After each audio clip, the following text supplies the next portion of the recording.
Name of heaven. Yeah, not for these chapters. The promised land. Hello, everybody. Welcome to the Umineko stream. I'm mildly delirious because I got 5 hours of sleep.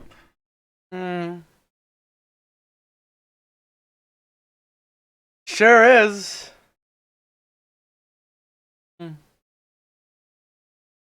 Uh. Oh.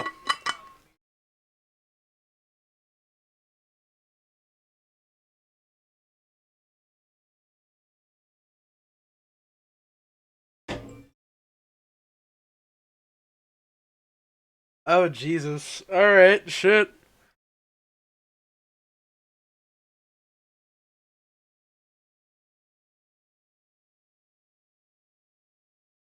Huh.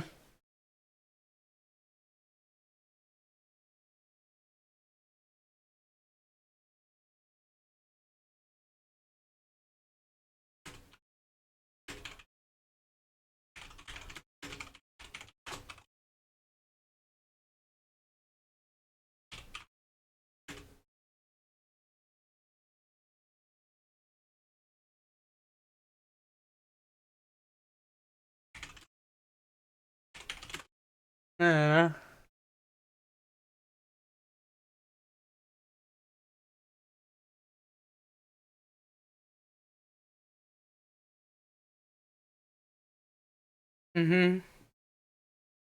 We're not gonna fall for whatever the fuck AC's doing because today's Umineko night.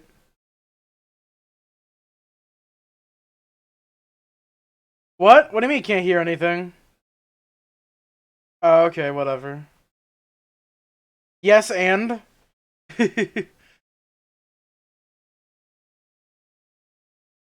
What? Oh, some shit fucked? Oh no. Like only orange is Alright, hearable. try it now. I can hear myself. Yeah, it's fine now.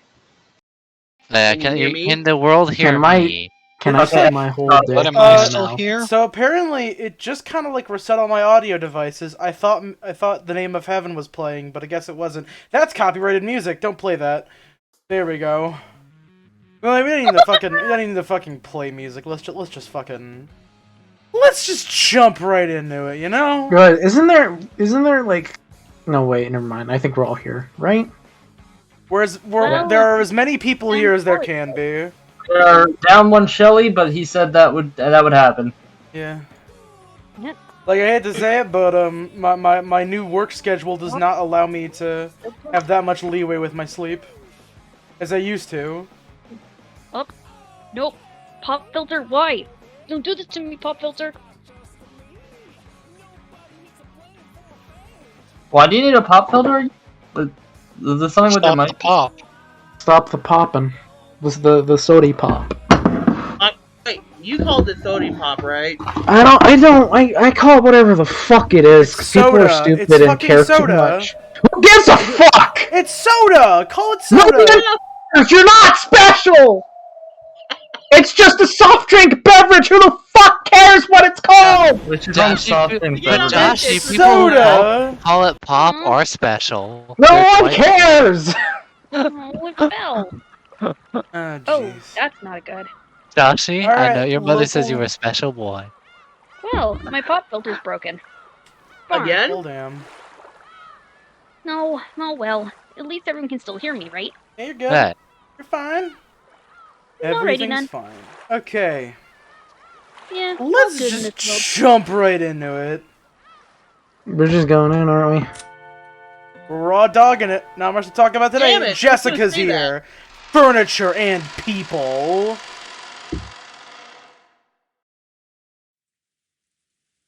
This is gonna be interesting. Are you a furniture or a people? Type in your phones now. You could be also a furry. If you're a furniture, I'm sorry.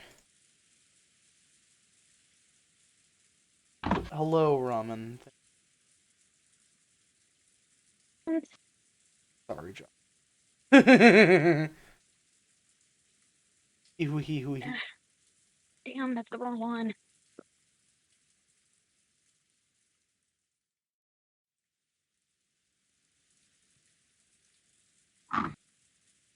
Okay, Water in. I'm in. Sorry, I was trying to get my thing set up for the Umi notes. No problem. Tell me. Tell me what's the deal with Maria. Maria still hasn't come back. I wonder if she's getting scolded by Aunt Rosa again.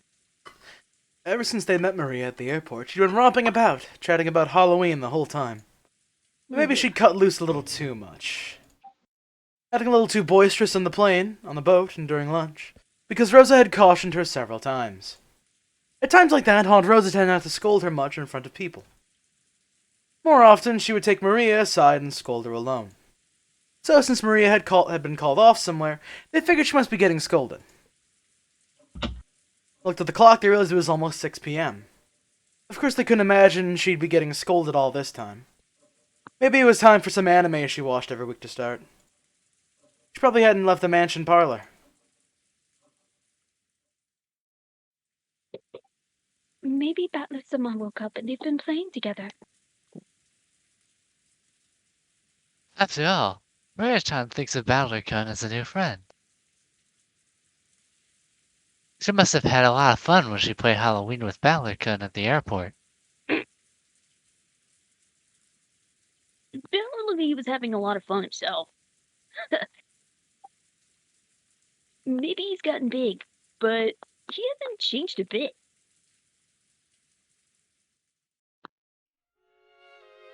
That's true. I get the feeling Battler-sama was gracious enough to remain as he was 6 years ago. Shannon, do you remember what he was like then? Yes. Because he was, well, very energetic. Fuck. I also remember the four of us playing together 6 years ago. Shannon acted a lot like a big sister back then. That's right. I get the feeling she was even more dependable then than she is now.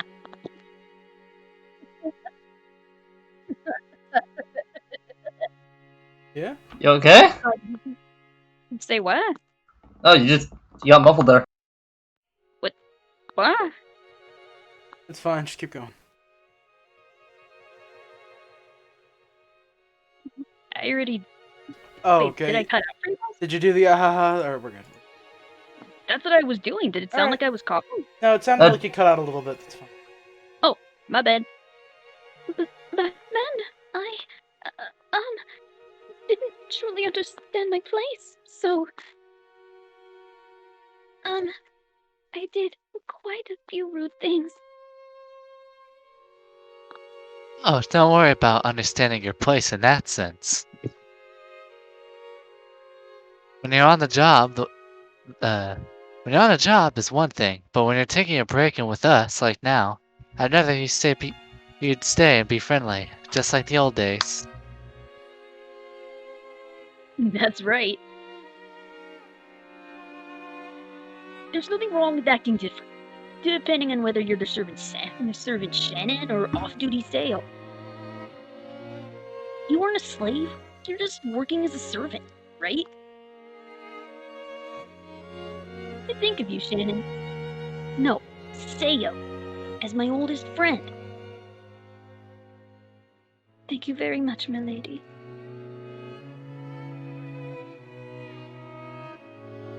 It seemed that Shannon understood the hidden meaning behind Jessica's words.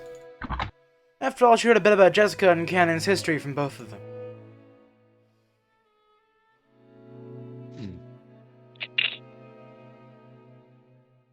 Apparently, George had heard something of that history, too. He walked towards the window and looked up at the darkening, rainy sky. Cannon may still be childish in some ways, but I think he's starting to grow a bit in his way of thinking. Well, come on, quit it already. Well, I guess I let myself get swept away by the mood once or twice. You know, after watching you two, I might have gotten a bit jealous, feeling like I was getting left behind. But forget about me. More importantly, how's it going between you two? Looks like it's going pretty good, huh?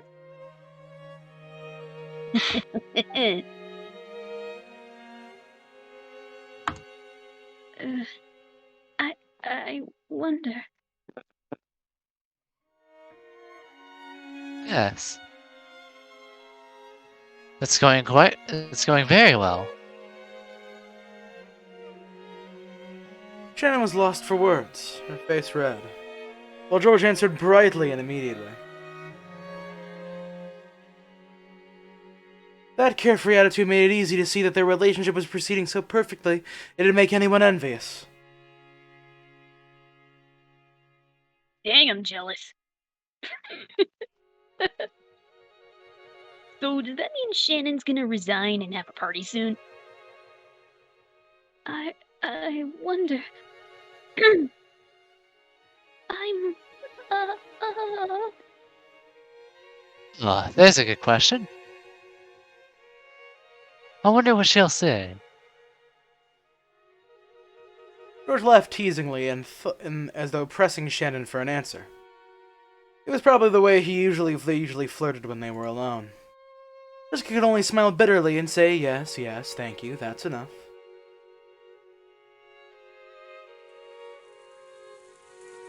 I have a dream. You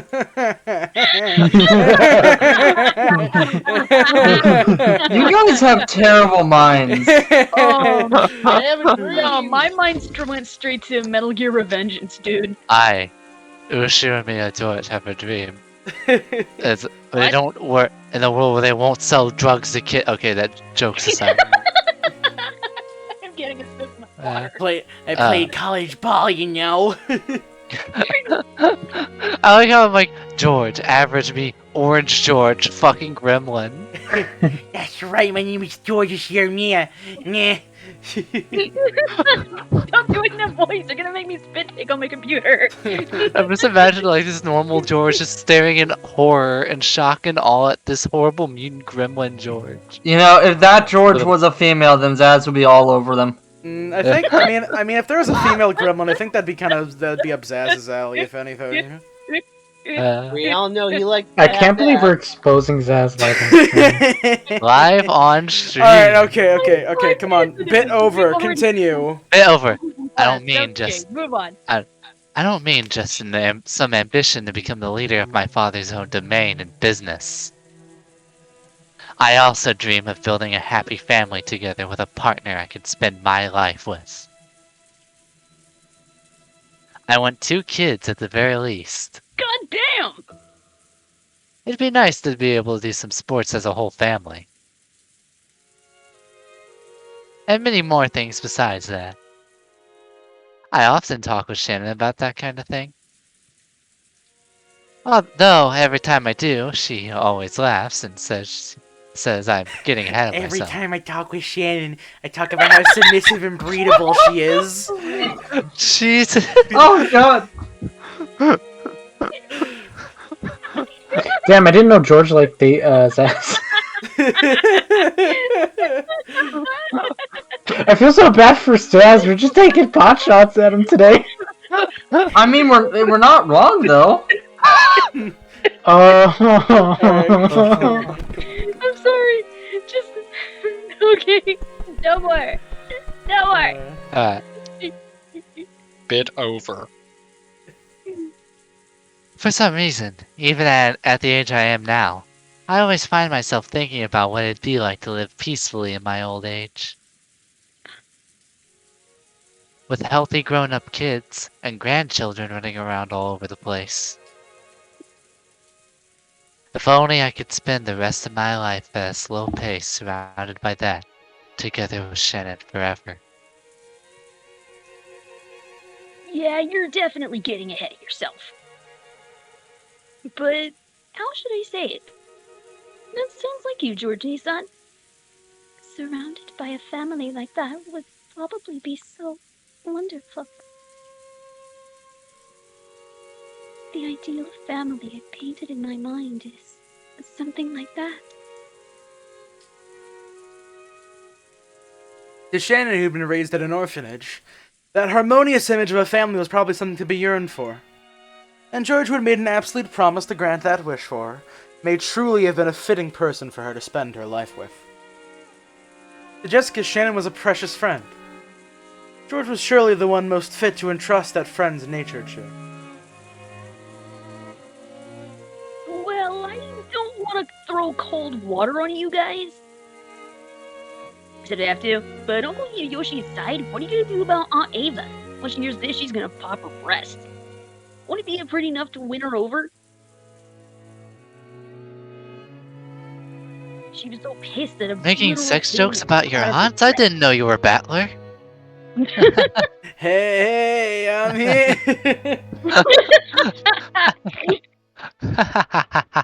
What a Someone story. talked about incest and I came running. There's no reason for anyone to worry about something like that. No one but me gets any say in who I choose to be my partner. I will bring Shannon happiness. Whose permission do I need for that? Whoa. George Nissan, that was cool.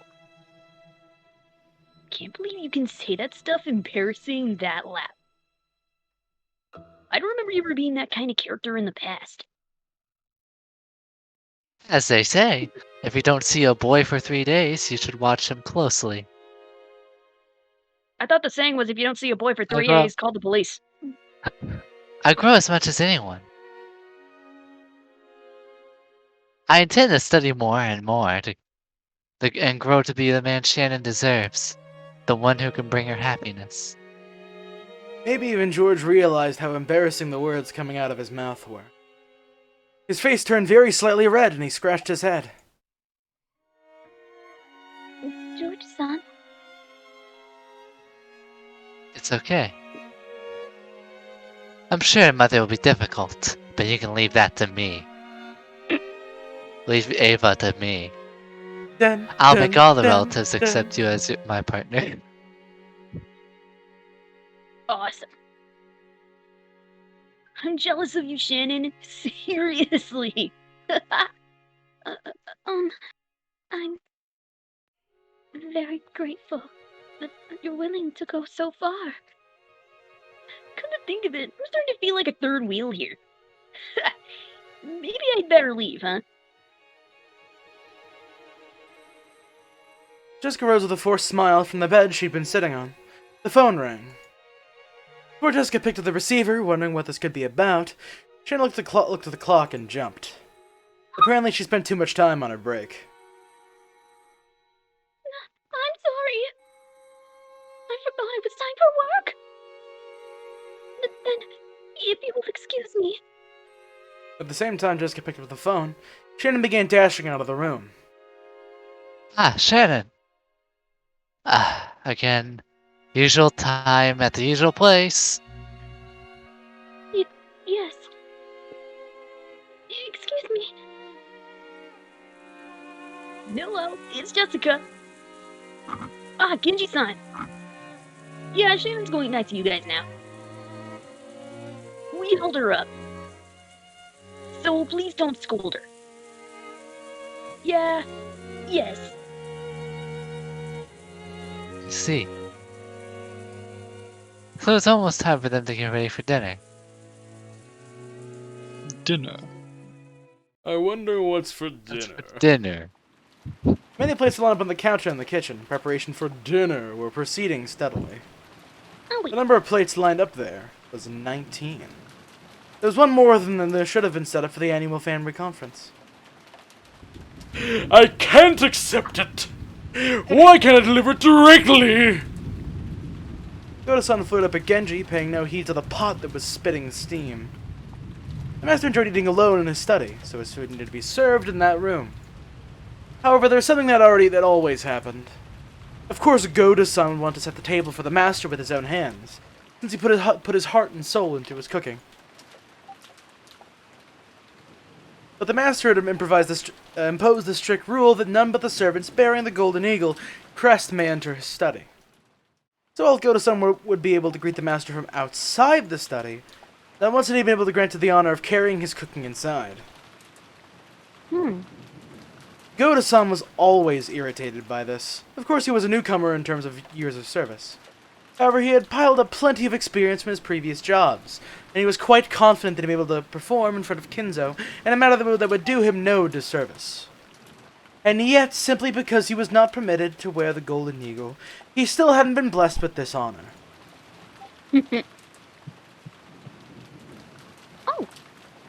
Can you imagine what damage that would do to his pride?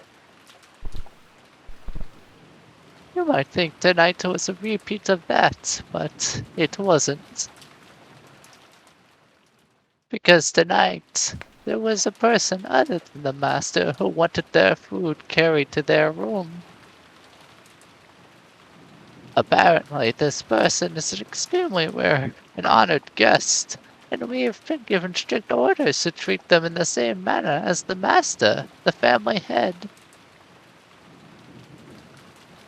Oda-san must have wanted to earn some points by serving this honored guest with his own hands. After all, he was an extremely vain person. If he wasn't qualified to serve the master, then at least a guest at the same rank. He simply could not find time during lunch, so Kenan-san had gone in his place. So he truly desired to personally serve this person tonight's meal, the best dinner of the year. But Genji-san had put a stop to that. Something about how Goda-san didn't wear the golden eagle. After being told once more that he wasn't qualified, Goda-san lost his patience. Ah, so heart-rending, Goda-san. I cannot do anything more than to watch like this in the shadows. Kumasawa-san, if you have enough free time to dawdle around, please get the dining hall ready. Is the table cloth set? I'm gonna throw hands! He's about to punch that old woman. Really ready to fucking throw hands.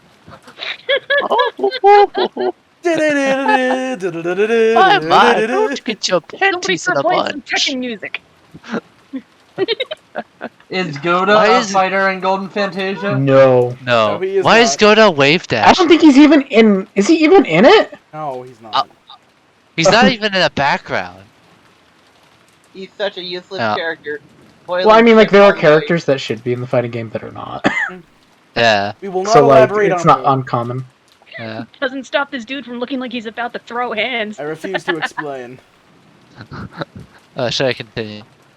Anyways, go. Did you already do it? My apologies.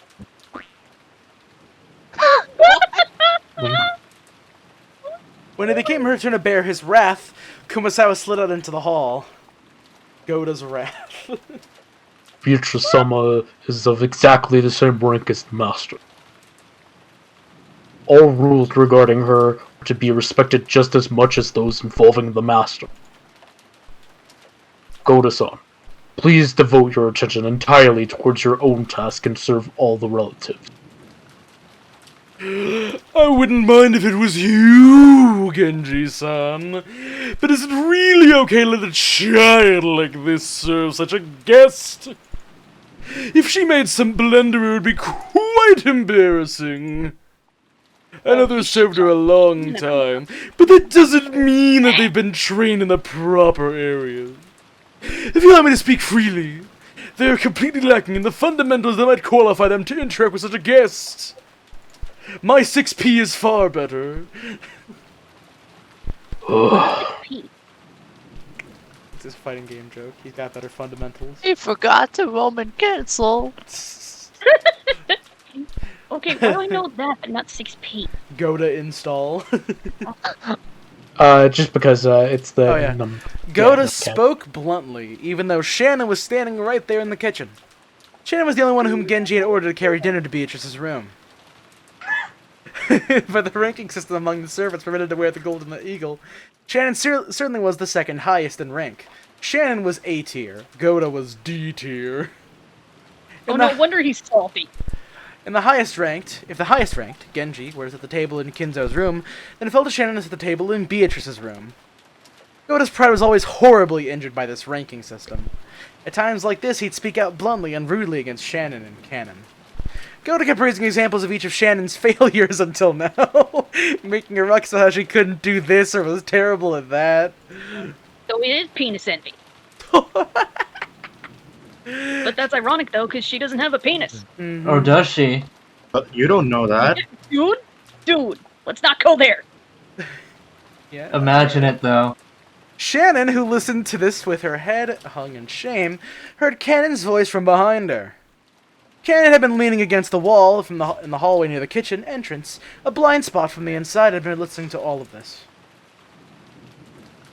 He probably knew that if he entered the kitchen, sparks would start to fly. I've got to say it. That man's scum. Thank you. Scum. But Canon based. we could learn a lot about the fundamentals of entertaining guests from him. Goda-san has learned so much, so he'd be a great preference.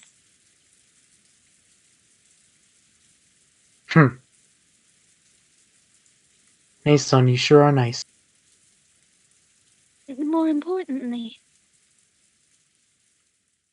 is the guest in the VIP room really Beatrice-sama, as they say? Yes. I met her when I was sent to serve her lunch. There can be no doubt it's her.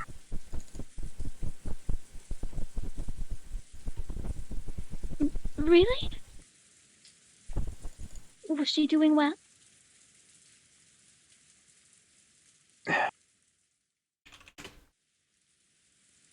Can't remember that he and Shannon had different impressions of Beatrice. To Shannon, Beatrice was a cupid of love, who had granted her magic to establish her relationship with George. Anyway, the expression that rose to her face, looked like she couldn't wait to inform Beatrice of how her relationship with George had progressed.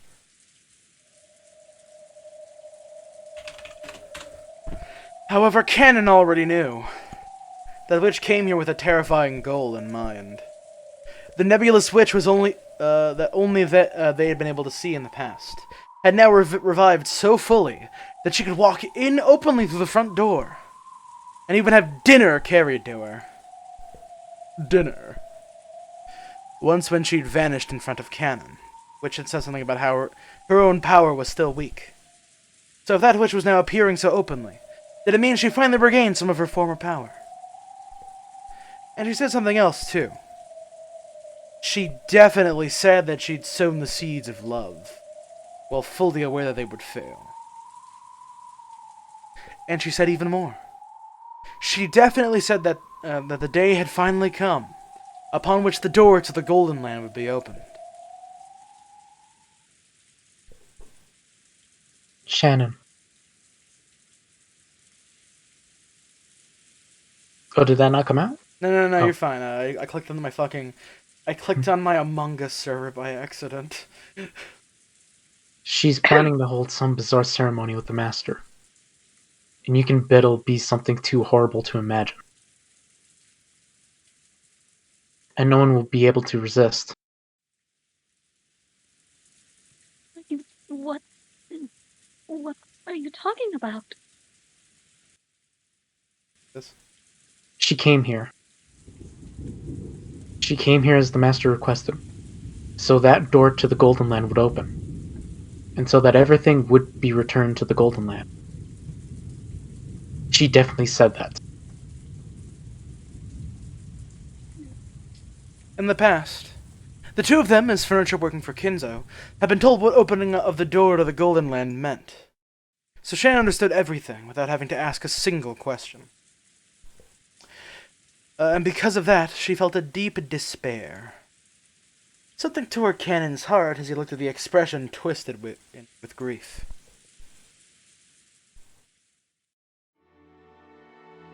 How could?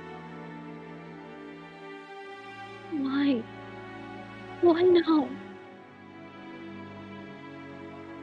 Didn't I tell you? We are furniture. Because you acted like a human because of love. You're incapable of obediently accepting the day our service comes to an end. Once, I wished this day would come. But it never came, year after year. I didn't know how love would be forced to endure its suffering as furniture. So I thought that day of rest wouldn't come for all eternity. I thought the same thing. But I believed that it would definitely come someday. So I never forgot that I was furniture. But Nason, you did forget.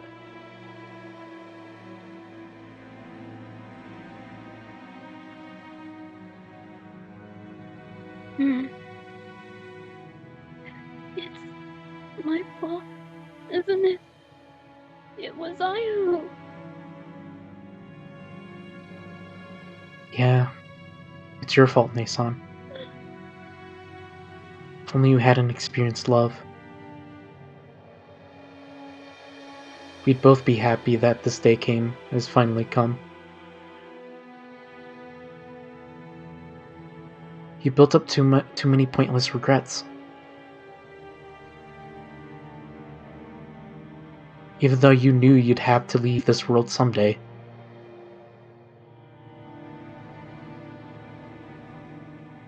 The ceremony will begin tonight. Yes. And she said one more thing. Tonight, George Sama will probably give you an engagement ring, Nason. Where does... That was a fact. George supposedly had an engagement ring hidden in his pocket today. And surely he would have to hand it over tonight. She brought you two together, planning to use you as sacrifices of the second twilight. Get it? She tempted you and took advantage of you.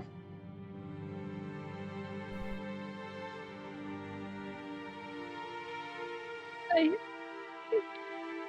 see. I never thought of that.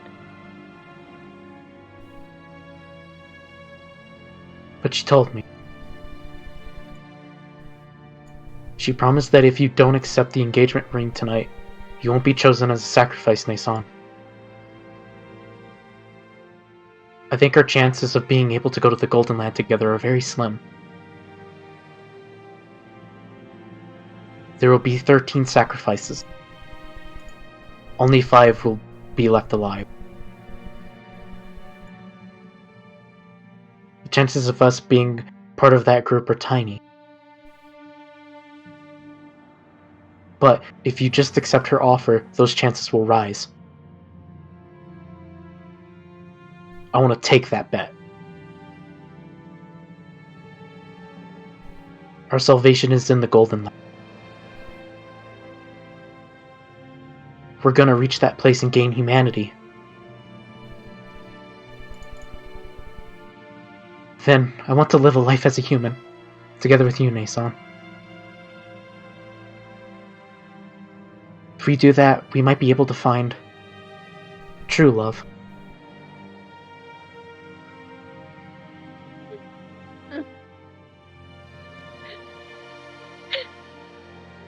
In the past, I used to dream about being able to go to the Golden Land.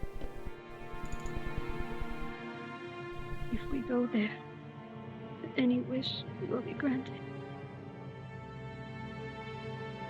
We'll be saved from this pain. what we believe.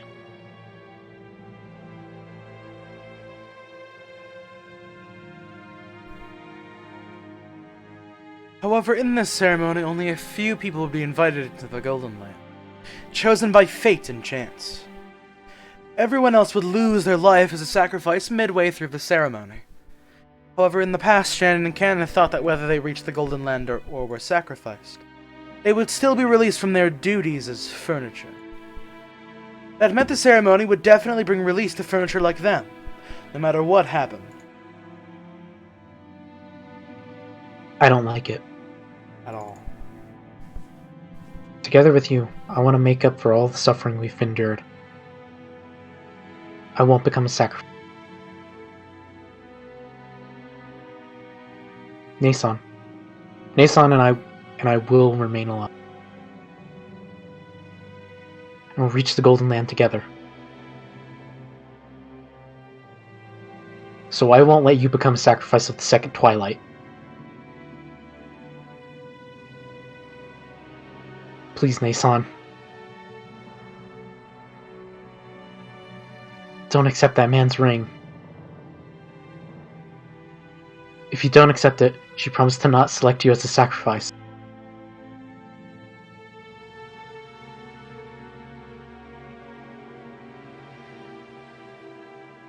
I cannot do that. The knight's ring is very special. My heart won't let me refuse it. Nason!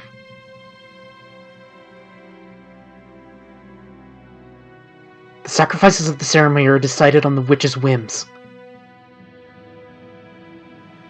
And that witch has promised to overlook you, just you, Nason.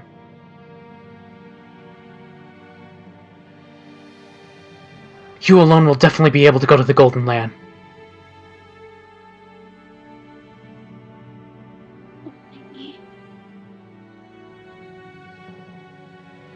What about you, Canon-kun? The witch's game is enough for me. I'll slip through her clutches. I am not powerless. I'll tightly grasp that faint chance.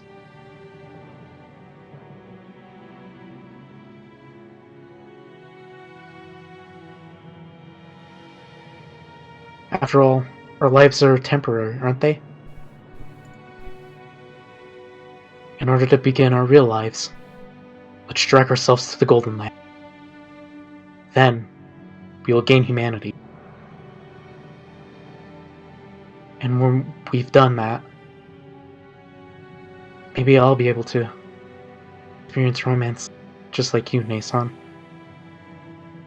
Maybe I won't have to make someone cry just because I'm furniture. Canon-kun. I had enough of being furniture. I'll definitely become human. I'll escape this pain, no matter what.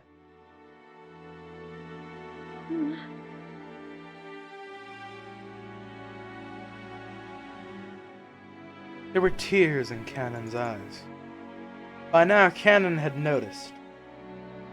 Shannon had been the only one who had to know and suffer from the taste of love. He had too. The tears Jessica had shown him that day, and Jessica's pitiful face as she tried to smooth things over and stay bright ever since that day, had slowly wrought some kind of change on Cannon's heart, without him knowing it.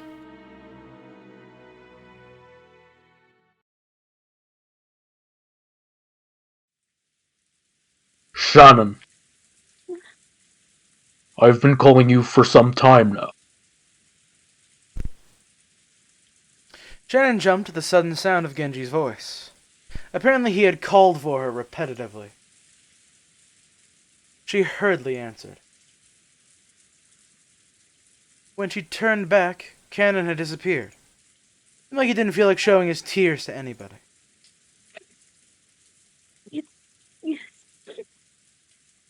sorry for being careless. I entrusted Cannon with lunch, but it should have been you, as next in rank after me who carried it. Beatrice-sama is the most honored guest of this house. There is no more honored guest than her. Please think of her as another master and be polite. Please take extra care that you make no blunders. Understand? It is quite painful for me to entrust this to someone as inexperienced as yourself, but there's nothing we can do about the house's rules. Carry out your duties with the utmost care. Goda had officially agreed, but he glared at Shannon with an expression that told her he definitely wouldn't forgive any mistakes. Yes, sir. Even Shannon felt that Goda might as well go by himself if he was so desperate to go. But she considered this one of her responsibilities was the one who had been allowed to wear the golden eagle, and had to give up. And anyway, Shannon. I wanted to meet Beatrice. What will I talk about? What will I ask? I don't know. Will this be a meeting of gratitude? Or one of grief? Or else what? I don't know.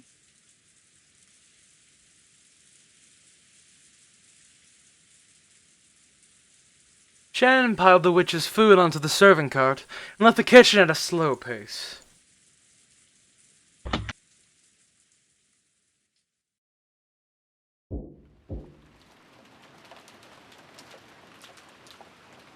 The person knocking was Kraus.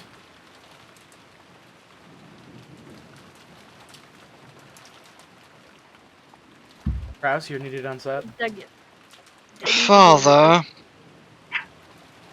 today is our annual family conference. Haven't the siblings gathered here just to get a glimpse of you? Ah, be silent! I say I won't leave! You're there too, aren't you, Genji? Oh, fuck. I went so hard I fucking hiccuped. Oh my god. Why have... Oh, fuck, no! What's the matter? Oh my god, I'm fucking hiccuping whenever It's I try the to alcohol. do a noise. It's all the I don't absinthe. drink! Shut up! It's all that absinthe that Orange has been Okay. drinking. Why haven't you had my food brought here as I ordered you to? Kinzo screamed across the door. What is this angle? Genji was waiting behind Krauss. Your meal has been prepared, so that it might be carried to your study. However, Kraus-sama has expressed his wishes that you eat downstairs to... Father, I'm not asking you to do this every day. Just for this one night, won't you gather together with your family? Who are you calling family? Since when have you considered vultures circling in wait for roadkill to be family? Fuck! No! What do you call rotting, oozing maggots family as well? I don't know, ask Vin Diesel. Oh, motherfucker! What? What? What? Dude, that was... Oh, fuck! Oh yeah! You don't get it? What? Like, I mean, I know All this is Run the is dead. That's not what I Oh! intended! Unfortunately, All Run is you're still alive. didn't we? Anywho, We've just gotten dark today, folks. It wasn't intended to be dark. Well, it was. I think he said, Today. I think he said, My. Yeah. Otta. Crash shrugged at this answer, which he had half expected. Genji! Carry the meal here as you were told! Why don't you listen to what I say? Why? Why?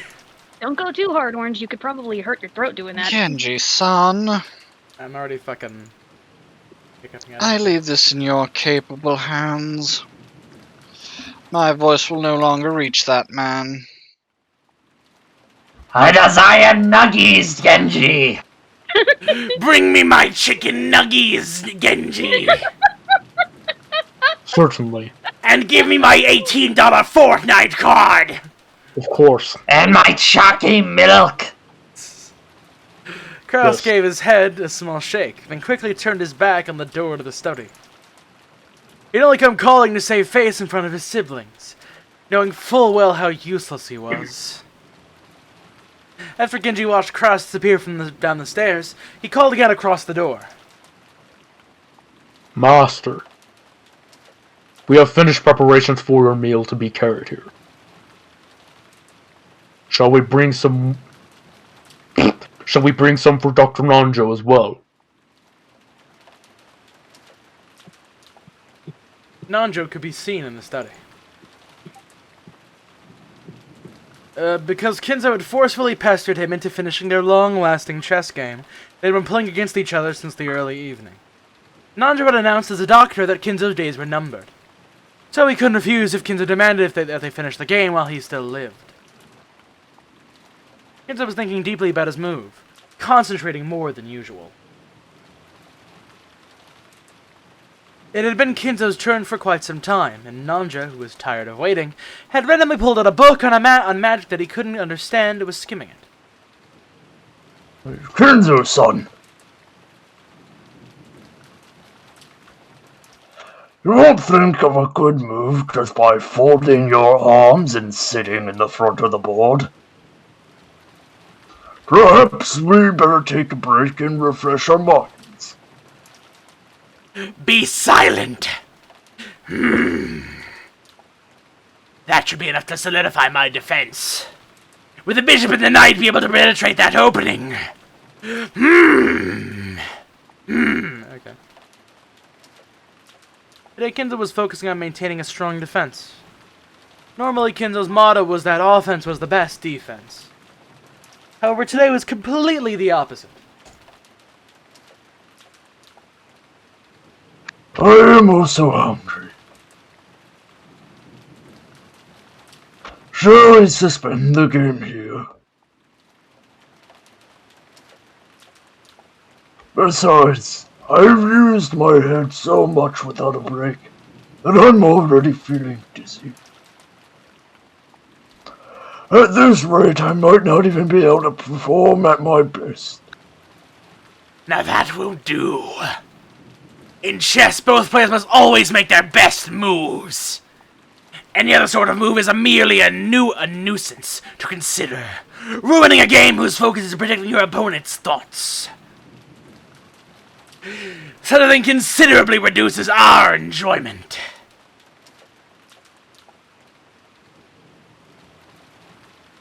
Kinzo sighed deeply and finally shifted his gaze away from the board. Chess isn't chess without an opponent. If that opponent is tired and wants to spend the game, there's no going around it. True, the goal of chess is for both players to play the best possible moves and aim for victory. It's an intellectual game where reading your opponent is key. But Kinzo-san, haven't you forgotten there's another goal besides victory?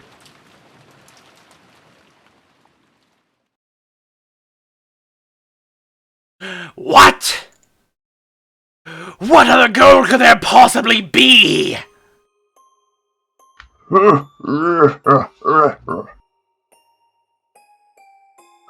To think that you, of all people, would forget something like that. chess. Chess is a way to pass the time having fun with a friend.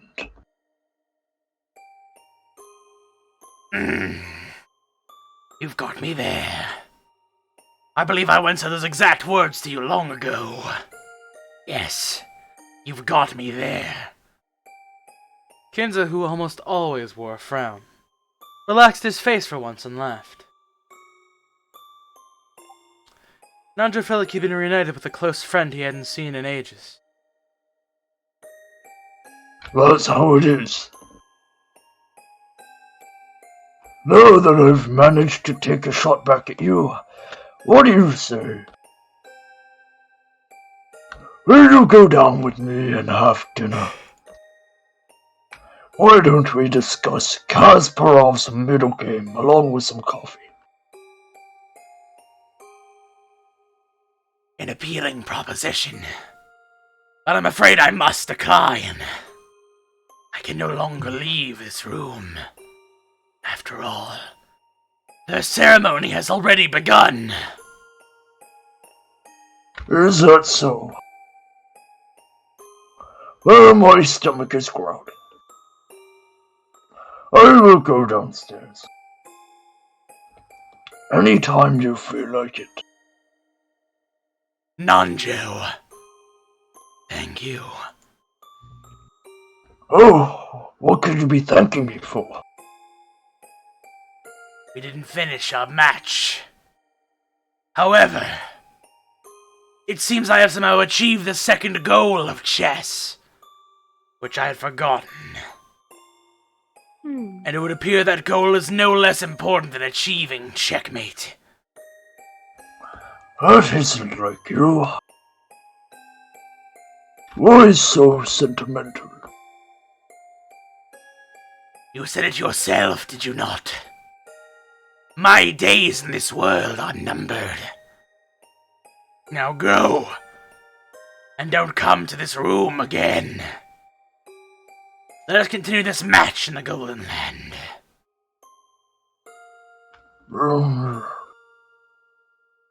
That's fine with me, but we'll have to start over.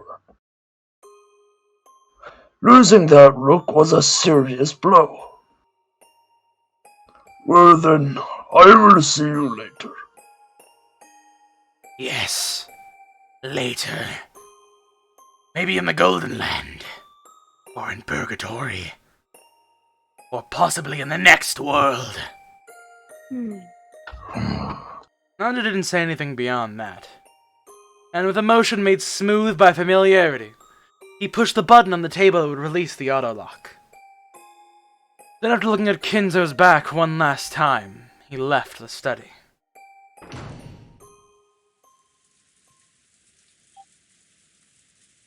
As he did, Genji's voice came from the hall. If you are ready, master, I will now carry in your dinner.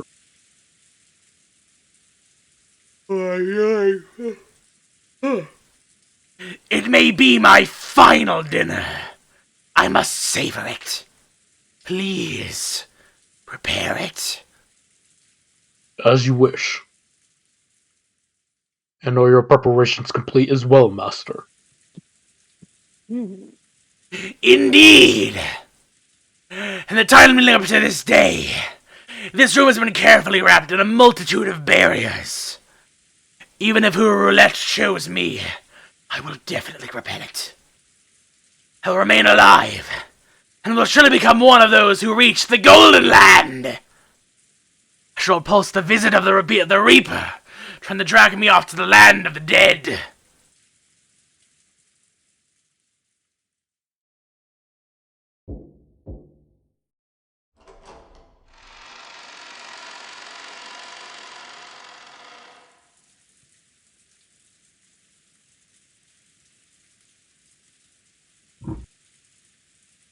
Excuse me.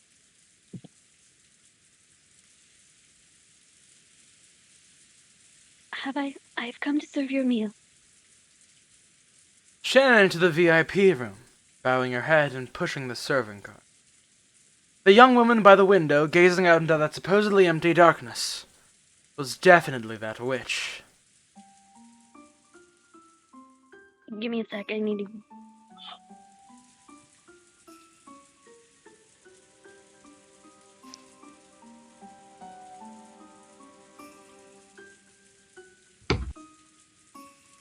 Here, while you're taking the second, I'm gonna go Sorry, get a... I'm just. No, it's fine, it's fine. I'm gonna go get a light snack, talk amongst yourselves. Hey, yo, I'm gonna show my own thing. Danganronpa Part 3's up. Please go watch it on my YouTube channel. Go watch it. It's fun. What is your YouTube channel called, Joshi? It is weirdly called Joshi Joshdo. I think I'm just gonna change it to Joshi, Digital Joshi. Oh. So it's easier to find. We probably should shield the YouTube channel, Orange's YouTube channel more. Probably. We don't really show Orange any. TV with a 0 instead of an O, available now on YouTube? I don't think it's Orange TV. I think it's just Orange Boy. Yes, it's You mean Orange Orange Boy Boy with a 0? Yes, Orange Boy with the first letter being 0. On YouTube.com. They can. I mean, actually. we never really asked, is it pronounced Zerorange Boy? Oh, that's a mouthful. To be fair, there's a ton of the other Orange Boys. Yeah, but not our Zero-Orange Boy. Not Fair like enough. the hits. This not is our Orange Boy. There are many like it, but this one is ours. This one has a 0. like the hit character Zero from Code Geass. Yes. Or Zero Escape series. Just like the hit character Zero from Mega Man X. Oh, you mean the best Mega Man? Just like the hit character Zero from Borderlands 2. Just like the hit Zero from Mega Man Zero. Just like the hit character Zero from X-Force. Am I pulling it too far to the right in the deepness, Joshy? Oh, I wasn't thinking. Oh. Do it again. Practice on this line. Do it in English. Too much, or do we need to go a little deeper? I think that's fine. That's fine. But can you do it Yes, in what do you English? think? Because it sounded like you were putting on a bit of an accent there. Well, no, it's more easier to gauge it in English than it is in Japanese for me. Just practice read this line real quick. So it is Shannon this time. Yeah, that should fit. You think so? Yeah. Okay. Watch us like practice the dialogue, and then the dialogue just moves to the next part. Like, Yeah. I would say that the voice you first did actually fits the character design more, but like the voice you're currently doing fits the original voice more. It fits Beatrice more. Unfortunately, even though these sprites are very high quality, they do lose a bit of Beatrice's bit of gremlinness that she has. I don't think gremliness is the word you're looking for that. I think it Okay, is. fucking a shit Friendliness is poster. next to godliness. I mean, we have the For emo. Zaz it is. Yeah, Did they just put Zaz on blast episode? Yes. He's very easy to put on blast. Love I you, just Zaz. added him twice on Twitter with Fire Emblem related stuff. Orange. More like porn, let's hit Ooh, it. Pingus my Wingus. I didn't. Oh, Shelly, missing. Oh, Are you okay, Orange? You sound delirious. oh no, I'm fine. I'm just a little tired. Don't worry about it. It's all good. Are you sure? Yeah, I'm alright. Don't worry. Are you okay? Are you okay? Annie? Are you okay? Why are you stuttering, Well- Orange? Don't get us DMCA'd. What is it? Did someone get message Shelly the Cliff Notes version of what's happened thus far? What are you guys talking about? What do you mean with Zero Orange? Orange is the color of his loyalty. Yeah. What? Yes, it is. Yeah, Orange is the color of his loyalty, for, like the hit series Code Geass. We were just talking about Orange Boy on YouTube, the best channel out there with a 0 instead of an O. Hell yeah. Yeah, we should probably start showing your YouTube at the end of these. And Josh. Like, comment, and subscribe, or I will break your legs. Not click. Be sure to hit that bell. as well. If you guys do this entire spiel throughout everyone, I will hit you. Welcome to the Grand Tour. Listen, I'm doing Danganronpa, and you it, want to see add someone to who it. hasn't played Danganronpa before go through it with a bunch of other people voice acting it. Come You to should the come to my Discord. channel. Both. Be sure to read Both. Bagelsaurus, See, available now for free at your Both, but local I think I grocer's will have to freezer. cap at some point, because I don't think I need that many people in the Danganronpa recording. Fair enough. Okay. I'm not posting my YouTube channel. Most of my comments kind of crap. I am currently Alright, let's just go. drinking. Yeah, play the Somnium Files too. That's important. All right. God damn it, Zev. Okay, let's do it. So, it is Shannon this time. How long it's been? Your face isn't nearly as pale as it once was. I can see you're no canon. I hardly recognize you. Is that good? Yeah, you're good. Fine. Okay. Thank you very much.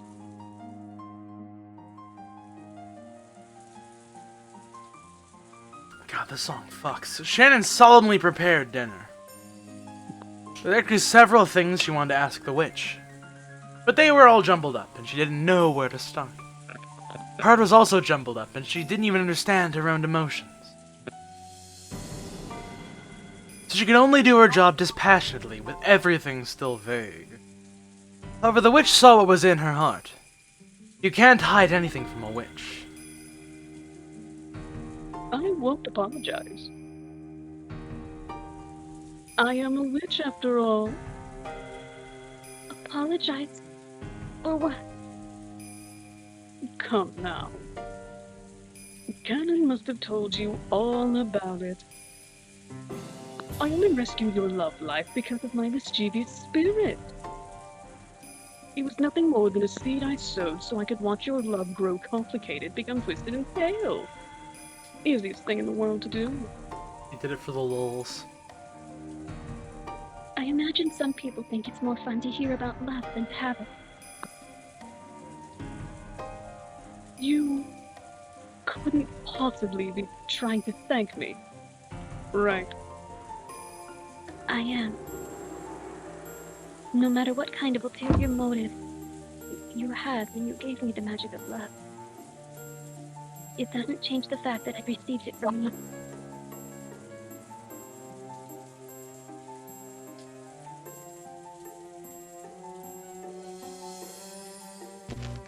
So even if you felt that friggin' dog ruining the moment! Dog? Oh my god, Remus! I don't hear the Wait, dog. what happened? I heard it. It was a frog toy. Wait, I didn't hear it. I didn't hear did. anything either. I can hear it. So my heart is blazing. I think that's a mouse skull. I mean, I do hear Orange scrolling his mouse. No, that's me. Yeah, that's not Oh, I hear Joshy scrolling his mouse. Damn, fuck. That is a Yeah, loud that's mouse. My dog was barking! God damn it, you can still hear it, fuck. His mouse wheel, not your dog. No, my dog was barking originally and he interrupted my line. Oh, But it didn't yeah, appear on that's mic. really loud mouse scroll, Joshy. What the hell? done. Am I supposed to look It's at almost while like watching everybody Umineko? should use. It's almost like everybody should use push to talk. I'm gonna Everybody. push my finger in your eye. I mean, I've been using voice activity this Hey, entire time. don't forget to play and read the Somnium Files. Now available. It's almost like I'm better at this than y'all. It's almost like you should learn from AC, all of you. It's almost Uchi as if everybody Koshi, please should shut the fuck sponsor up me. and stop trying to throw everybody else under the bus and being complete utter assholes to one another so we can keep this night going. But it doesn't seem like we're gonna go ahead and get that either. Oh, but it's funny. Let's go. Alright, bid over. Destroy. So even if you sowed that seed knowing that the two of us wouldn't be able to stay together for life, I won't hold a grudge against you.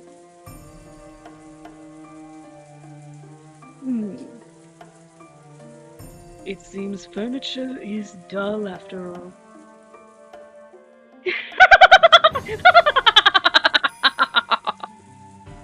This is where I show my skill, by cooking it into something interesting. I don't understand what you're thinking, Beatrice-sama.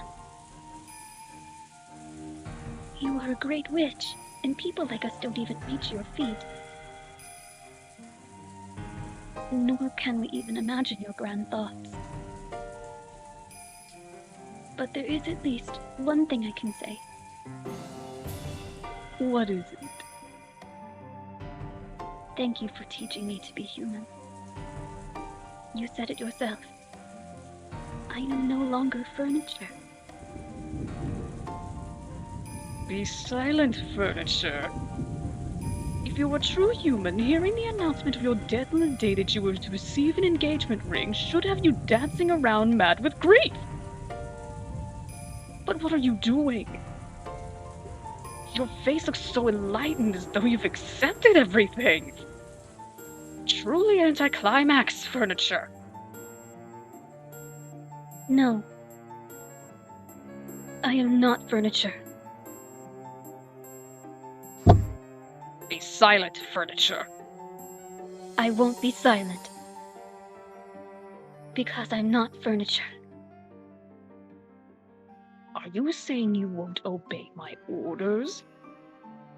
Furniture obeys orders. But a human decides for herself whether to obey orders or not. So I won't obey your orders. Humph.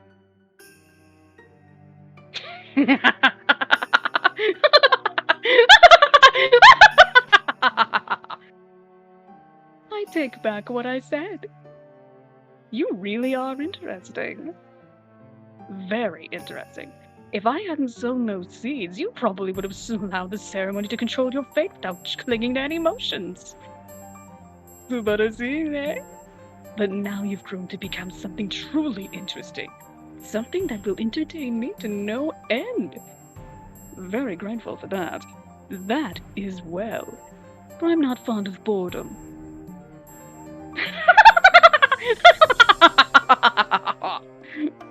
I have too much fun doing that laugh. I don't know why. Dinner is ready. Here you go.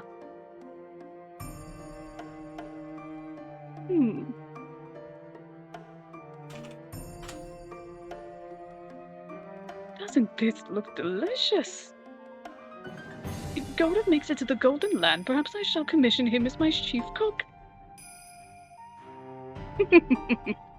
I heard from Kanum-kun. It's something about how, if I rejected George-san's proposal, you promised not to make me a sacrifice. Indeed.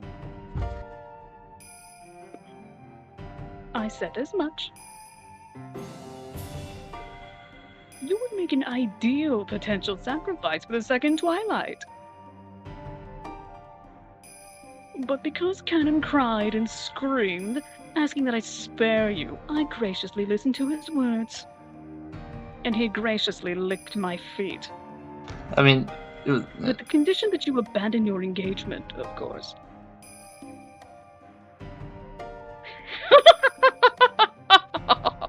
See how gracious I am. What a foolish offer. And what a foolish threat.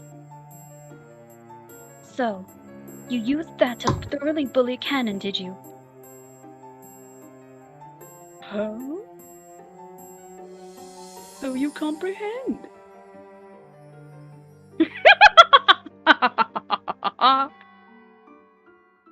Apparently Shannon had seen through it. She had apparently guessed at how the witch had bullied and humiliated Canon, with that horrible promise as bait. I made him crawl on the carpet and kiss my shoes. Maybe lick the dirt off of them. And that's not all. Do you want to hear the other ways in which I humiliated him?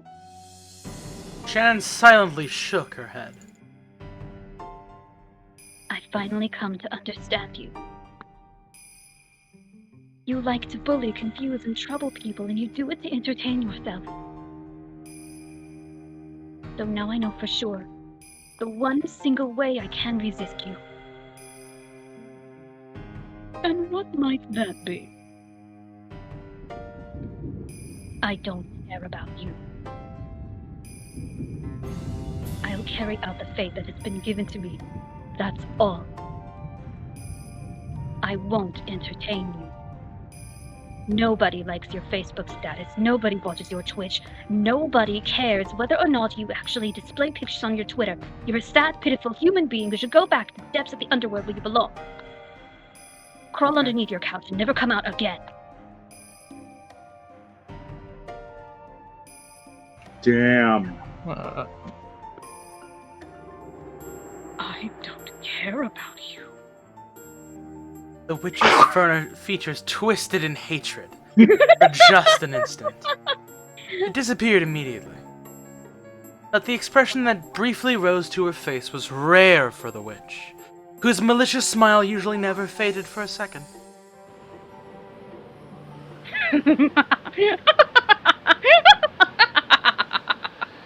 I see. So you might resist me in that way. How amusing. How truly entertaining. I'll kill you. You and your lover both. If that's the fate you've decided upon, do as you will. I won't be afraid, and I won't stand against you. After all, I don't believe the cruel fate that's coming is something controlled by your will. We humans know nothing about fates that might come to pass in the future. That's why I live to the fullest until the last instant, following my convictions and the fate set before me.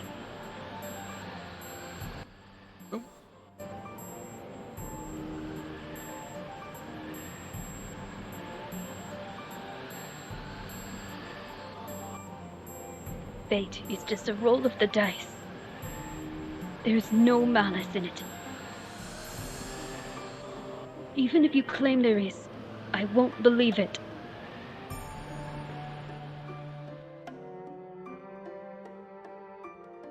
Oh. So, even though you've quit being furniture, you have no fear of death. It seems you believe this will bore me, but you couldn't be more wrong. The thought of seeing whether you can hold on to that view until the last moment merely serves to intrigue me more and more.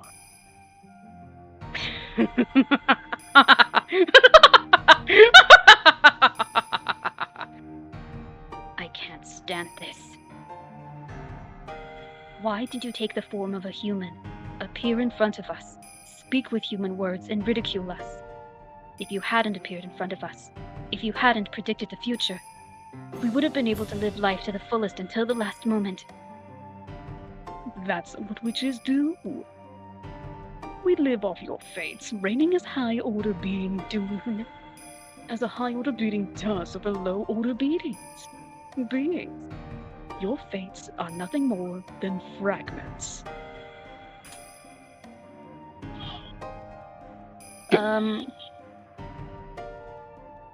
Orange?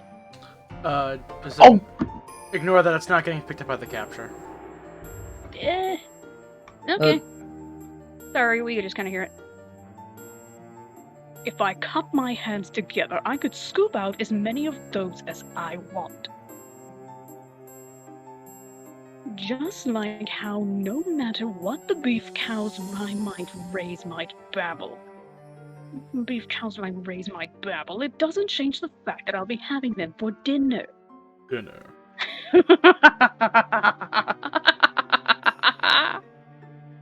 We are powerless, so we cannot fight against your ceremony or fate.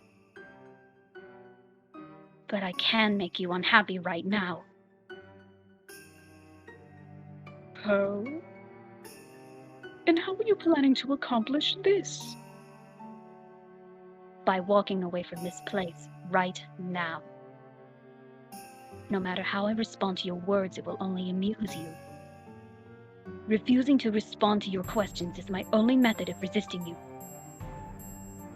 I see. You might be able to take a shot at me. But you cannot defeat me, yes? I have the power to kill anyone for eternity. Yes, ma'am. Sorry, that was my mom. No, that's fine.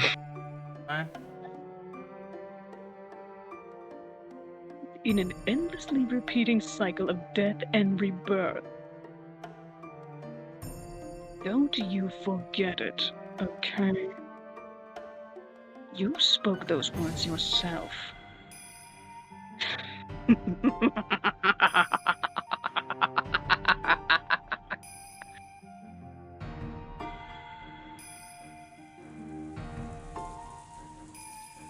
Well then, if you will excuse me. If you need anything, please call me. Shannon gave a reserved bow and faced away. With that gesture, maybe she really did take a shot back at the witch. Just as Beatrice had said. Because when the witch called out again, she sounded a little more quick-tempered than she had before. Canon thanked me. Can't you? Can't you thank me for bringing you your day of rest? Furniture may be happy when their day of rest comes. But I am a human. So I have nothing to thank you for. Is that all you have to say? You plan to accept George's ring, yes? Don't forget that if you do, I will abandon the promise I made with Canon. The promise that you would not be selected as a sacrifice. If you need anything else, I'll have someone else come. If you will excuse me. A flat-out interruption. Shannon still hadn't answered her. Sound of the door closing came instead of an answer. Shannon's resistance probably struck far more deeply into the witch than Shannon herself thought. Because an expression of hatred once again rose to Beatrice's. She had made Canon submit, even though he hadn't been ensnared until the end. Whereas Shannon, who had been so easily ensnared before, refused to submit this time. I see. So, this state of affairs is amusing after all.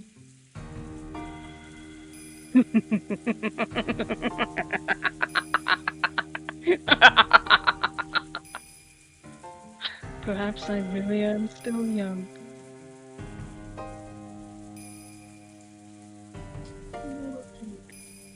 This is why I haven't tired of life after 1,000 years.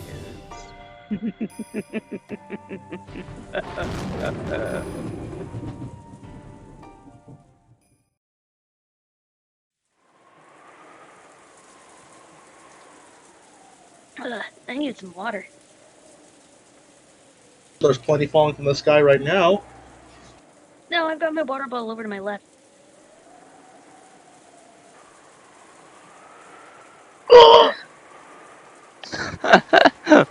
What? Okay, Josh? I just want to have like the image of like the cannon sprite slowly fading away to that grunt.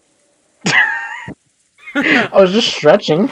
Also, sorry if I popped off. That was just me actually trying to get some shit off my chest. So wait, so she said she's gonna resist her just by not talking to her? Is that what she said? Yeah, pretty much. No. Well, the She's best way to no ignore selling a the troll is to not Beatrice. eat it. Wait, did you say no, Joshy? Yeah.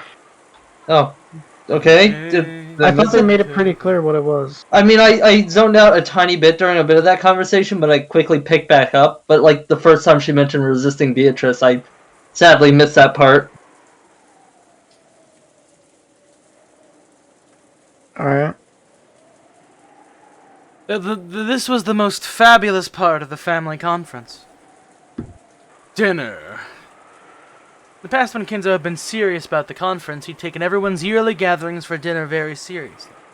Because anything embarrassing that occurred during this dinner would cause the deepest shame for him as the host. He had given Natsuhi stern orders to avoid embarrassment at all costs. Because of that, she and Kraus eventually hired Goda, who had confidence in his cooking ability. Thanks to that, they became able to serve wonderful dinners they could be confident in.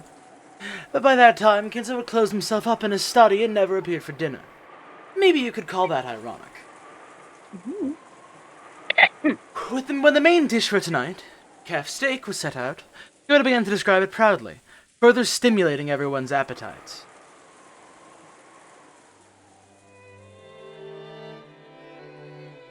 The sauce here is Borlaise. Of course, the red wine base I used was excellent, even among those made in Bordeaux. But in addition, we had an original blend on the house. A blend of choice alcohol from around the world to further deepen the taste. The sauce is limited to this year. I sincerely hope you will enjoy your meal. Damn it, I'm hungry now. Isn't that wonderful? However, isn't Bordelaise sauce common to French cooking? It almost seems like using alcohol from outside France with that is heresy. Crow Summer. Today's the annual family conference. As a dinner for those who normally live far away and for those who have traveled far across the world to gather here. I realize it would be the most fitting to have a sauce made from a blend of fine alcohols from all over the planet that have never met each other before. So I had it specially prepared. Wonderful. A truly wonderful cook. That's what you are. Food and medicine work twice as well if you sell it right. It's already twice as delicious as normal food. And the advertising makes it twice as good as that. And the taste keeps doubling and doubling.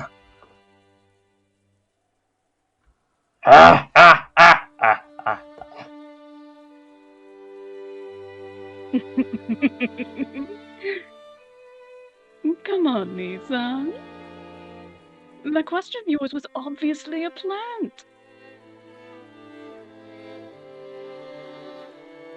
No doubt about it. You totally said go to Sun up to steal the show on that one. You think so? I thought there might be some people here who didn't notice that today's food was in the French style. After all, Ava just said that avoiding butter was a virtue, but that's the Spanish style. Well, I guess they do share a border, right? That's not what I meant. Will you please not take a part of the conversation out of context and make stuff up? It's a very delicious sauce. Goda-san, you certainly are amazing. It is a great honor to receive your praise. This is all thanks to Madam's habitual guidance. No, it was all Goda's idea. I only listened to the recipe and approved of it.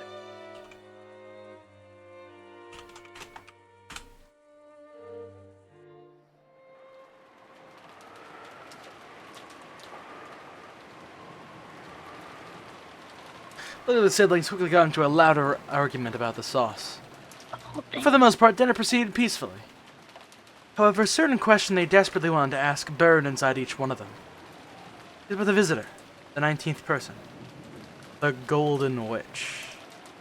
In actuality, Ava and Rudolph and the rest were very much on their guards during this meal. If the mystery guest was ever going to be introduced, this dinner table would be the most appropriate place to do it. However, no place was at the dinner table for the witch. The family conference would begin in earnest after the meal, and previous experience told them it might last until deep into the night. However, they couldn't imagine why such a person should be kept hidden until this late, if they were going to be introduced in the end anyway.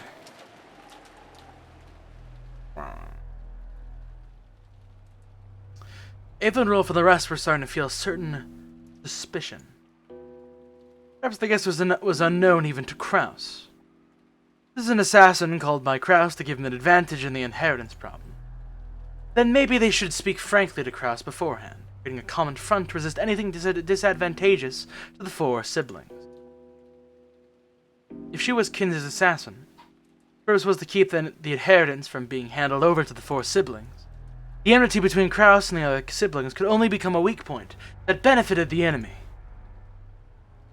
Well then, please enjoy at your leisure.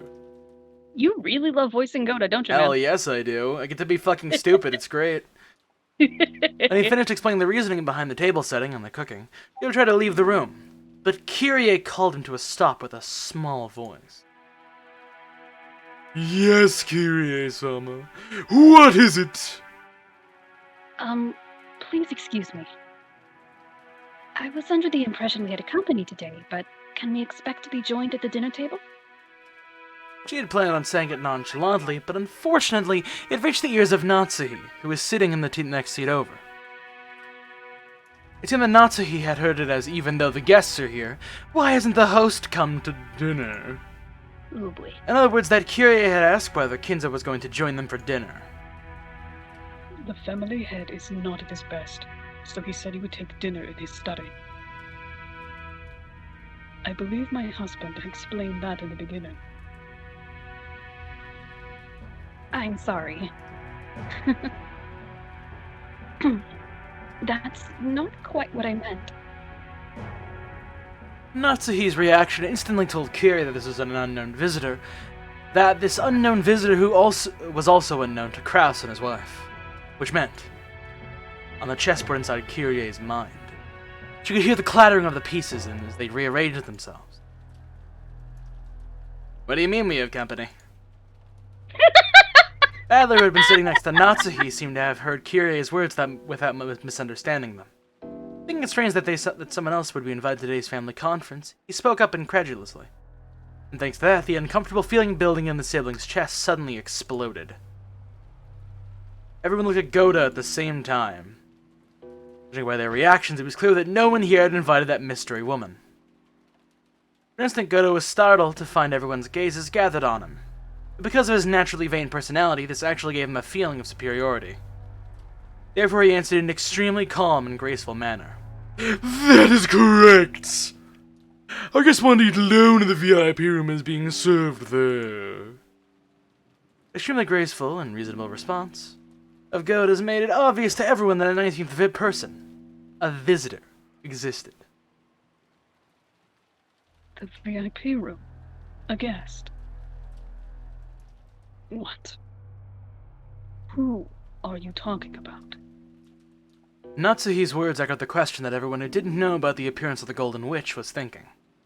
For a while, Goda was disoriented, caught completely off guard by this sudden interrogation. This was a guest who had been treated with such deep respect. He hadn't imagined that Kraus and his wife might not even know about her. The guest is, Beatrice-sama. Beatrice! See? Beatrice came!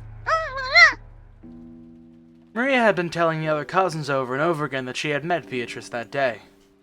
The cousins had answered flippantly, but they hadn't believed. So their eyes grew wide. Sorry. I totally thought you were joking, Maria. So, really was there. By Beatrice, you mean Beatrice with the gold?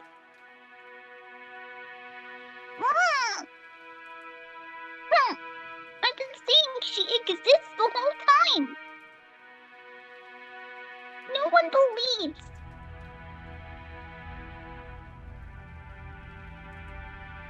Sorry, Beatrice-chan. That's not how we meant it. Feeling that everyone had doubted Beatrice's existence, Maria, who had been in a good mood all day, completely lost her temper. George, who sat in the next seat over, tried frantically to calm Maria. Goda, is this some sort of dinner entertainment? Quite a performance. Anarchy. Quit playing dumb. You called her here, right? Called? Called whom? From where? Nissan. Let's be clear about this. Who is she? Surely you aren't going to tell us it literally is Beatrice from that portrait, right? I don't have a clue what you people are talking about. Goda, you really aren't joking, right? I was just ordered by Genji-san. Way to throw him under the bus. Call for Genji. Immediately. When Natsuhi yelled, Goda sped out into the hallway. Sound of the door being thrown open was the spark that suddenly set the dinner table ablaze. And the house burned down. The end. So you're saying you're in the dark too, Aniki? Who called her? Was it Dad? I don't know anything about this. It seems you people think I've been pulling the strings behind the scenes, but that's a huge misunderstanding. Calm down, Krasny-san. We've gone past that stage of skirmishing with each other. If you're saying, even if you don't know this mystery person, then something crazy's going on. Hideyoshi-san, can't you be a little more discreet with your words? My husband would not invite unnecessary people to the family conference. I assure you of that. Obviously. What are you people talking about? Are you saying the witch of the portrait has broken out of her frame and appeared? It's not as though anyone's actually met this witch face to face. I met her. Ava and Rudolph nodded at Rose's proclamation. Oh, I met her too. Uncle Carl, believe it. Believe Mama. The brief tension was broken, and Marielle started to make a ruckus.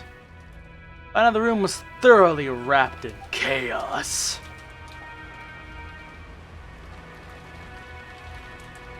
I don't have a clue what's going on anymore. So, what does it mean? Does it mean the witch who gave Grandfather the gold is showing up as a special guest this year? Huh, Is that really true? Anoza didn't see it wrong, did she? I met her too.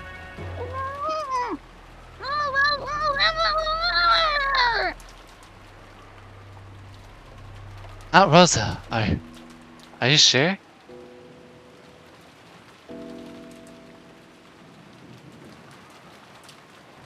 Yes. Maria and I met her. And we even talked to her. I met her. That was definitely a witch. Believe me. I definitely didn't see it wrong or hallucinate or anything. What on earth was that? What the fuck was that? What the hell is this? What? There's some shit in the background. In the instant before the typhoon arrived, Rosa definitely met a witch in the rose garden. But the scene had been so hard to accept as truth. The more she spoke of it like this, the less she understood what it was she had encountered.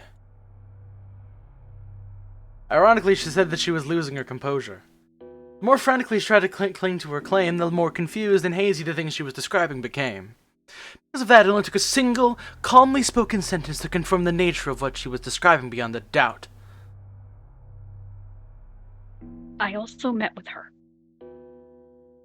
I greeted. Well, I couldn't really call it that. I exchanged a few words with her. It's definitely not something that Rosa just saw wrong. Kyrie-san, are you serious? Yes. But she didn't tell me her name. So I can't say for certain that she was Beatrice. There she is. I'm so glad that actually changed. Look at that. Look at her. However, And sorry if this is subjective. But since I met her in the entrance hall, I was able to compare her face with the portrait. My first impression was that this portrait has to be hers. This is all just subjective. That isn't possible. In the first place, where did that woman come from? The only boat arriving today was the one that brought all of you here. Was she on that boat?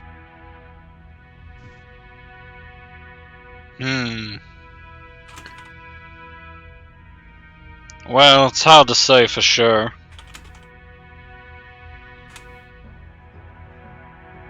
Of course, I don't remember any woman like that getting off the boat with us. Oh, is that all? Can you prove there wasn't a boat beside the one we rode on? You can't.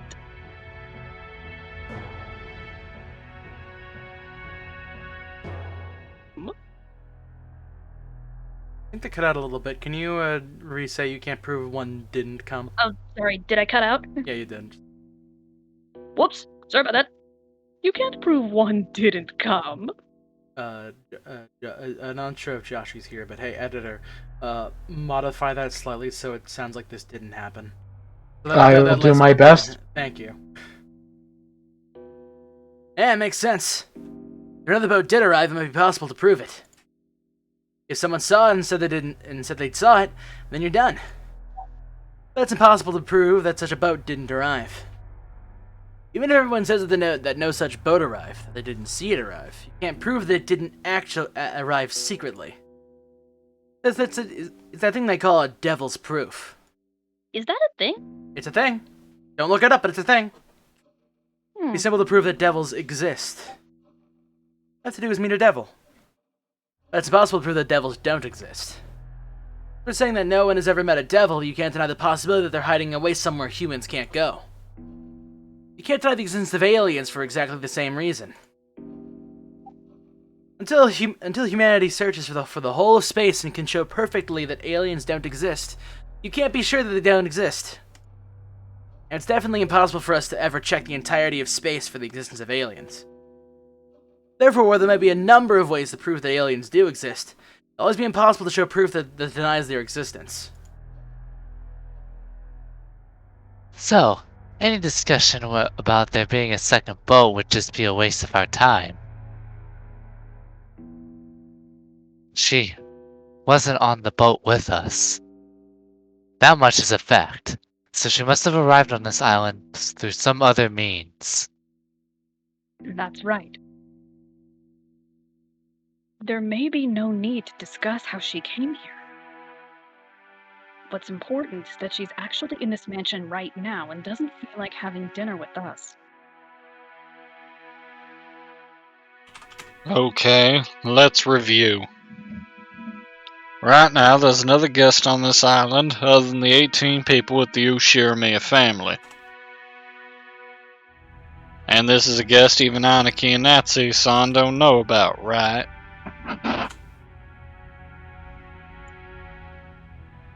I know nothing. I don't know what you're talking about. Be silent for now. Your headache will get worse. It is as my wife says. I have no idea what you people have been talking about up until now. Then there can only be one answer, can't there, dear Nisan? Father called her here. He called her here for today's family conference. For the family conference? Again, why? I don't know that. I'm questioning you because I thought you might know. Eva, could you give it a rest? I always have to tell you this. Krase-san. Me. Krase-san said he didn't know. So here's what we got.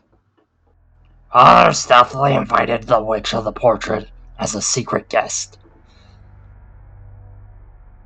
and she met with Rosa-san and Maria-chan, and then Kirie-san. That's all for now. She has something to say to us. She could just show herself right away. Now we've gotta wonder, why she shut herself up without greeting us? Does this mean Dad, who never gave a crap about the family conference in the first place, secretly called a new mistress here? And had her wear the clothes of his ideal witch? This day's too important for that explanation to fly. There can only be one reason. To join in on the family conference. She wants to claim some right of father's inheritance. Ridiculous.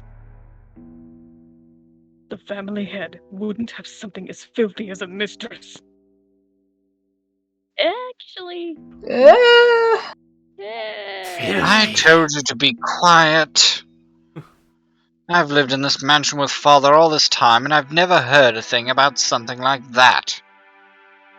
If we stretch plausibility to the limit, and assume Father had an illegitimate child with some mistress decades ago, then maybe Father searched her out and called her here today. Is that what you're trying to say? Dear. It's absurd to think that Father has such a child. To waste the noble blood of the Yoshiramiya family on a mistress. It is nothing more than a few people making wild claims. It's obviously a fantasy, a delusion, a daydream. Or is everyone taking part in some kind of act to trick my husband? What act? If anyone's acting, it's you. Quit it, Anaki. Natsu-san may be a bit over vehement, but she's right. Kirie saw her, I didn't. Neither did you, Anaki. But Rosa did. That means she exists. There are people who can prove she exists, so we're sure right away that she does. It's the opposite of a devil's proof. And I want to meet her too. I want to ask her directly what kind of business she has with the Ushiramiya family. I agree with you on that. I do indeed wish to inquire as to what business she has on Rokenjima. Don't play dumb. There's only one thing she could be after. Father's inheritance. We should work out our future plans with a lawyer who's hot on inheritance issues. Preferably on Monday. If the mistress claims equal rights as mother, then our shares will be cut right in half. Got our future plans with a lawyer who's hot! Wait a second, everybody. Genji-san will come very soon. He knows everything. He has to. Sorry. I'm sure he'll answer our questions. Until then, let's stop talking about this. Hey, you kids! Sorry, but the adults have to start talking about something complicated. Return to the guest house. Rose yelled at the children, totally overcome with emotion. This is very natural for her. Children didn't understand what they were suddenly being yelled at this time, but Ava and the rest realized it too late. They were talking so bluntly about the filthy topics of the inheritance right in front of the children. Of course, they wouldn't want their children to remain. They all immediately agreed with Rosa's plan. That's right, just as Rosa says. George, take all the cousins and go back to the guest house. You all play nice together. George, do as you're told. Take all of the cousins and leave right now. Wait a second. Mother, we still haven't finished eating. No food. The dessert hasn't even come yet.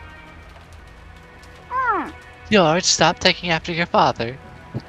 We will have Goto-san take dessert to the guest house. So leave. Jessica. From here on, the adults will be talking together. Go. Sure. Even though I'm still eating. And you already started talking, so this is kind of bullshit. Well, I guess I won't be the one exception. Thanks for understanding, Valor Gun. But you sure are lucky. Huh? Why? I'd want to leave if I could.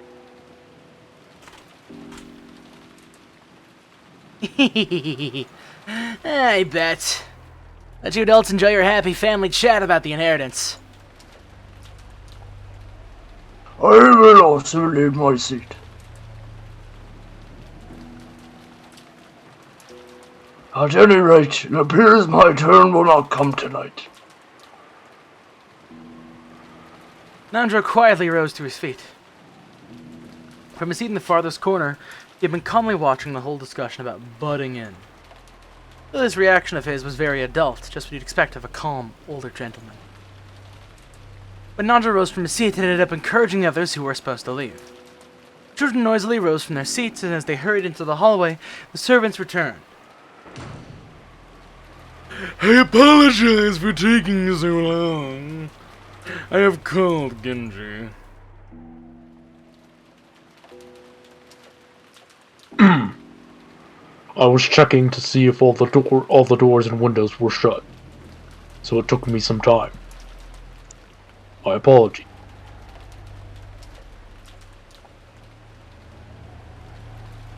Come on, children, to the guest house! Goto-san, my apologies, but could you carry the children's portion of the dessert to the guest house? Huh. Is that what you wish? It seemed Goto wasn't amused to the dinner he'd worked on so hard interrupted like this. He said Natsuhia looked as though asking her whether this is really okay. Do as Rosa-san says. And it will not be necessary to set out dessert for us. Do not approach the dining hall until we call for you. Tell the rest of the servants to do the same. Understood? Yeah. As you wish! Come everyone!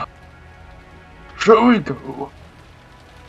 Maria-san, you mustn't trouble your mother anymore. Mom! I want to talk about Vito too! No!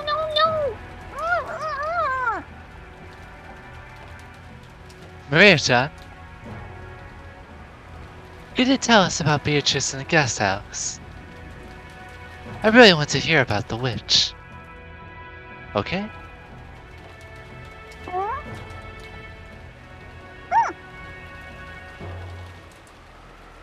You're pretty darn smooth, George Nissan. I'm impressed. Are you sure you don't have kids? You're too used to this. Gordon was completely restored Maria's good mood. And took the initiative, telling others to head on to the guest house. Well, the Goda didn't like being kicked out himself, but he couldn't disobey Natsuhi, so left the room with Battler and the rest, closing the door. Let me know when the blood starts coming out, I'll help. Blood. If there's some way I might be of service to everyone. Yeah, there sure is. We've got a whole bunch of questions. In fact, every one of us does. So much that we almost want to have a lottery to see who gets to ask first. But no matter who wins the first lottery, the first question will be the same, won't it? That's right. Genji-san. Answer me honestly. Who is this person called Beatrice in the VIP room right now? And you will learn that's nothing. a cool transition. Okay, I hate to go ahead and be that kind of person, but my mom definitely did tell me to go to bed early. Not to mention, that was her a while back ago that told me to go to bed, and that's why I was saying yes, ma'am. Oh, geez. Oh, Alright. alright.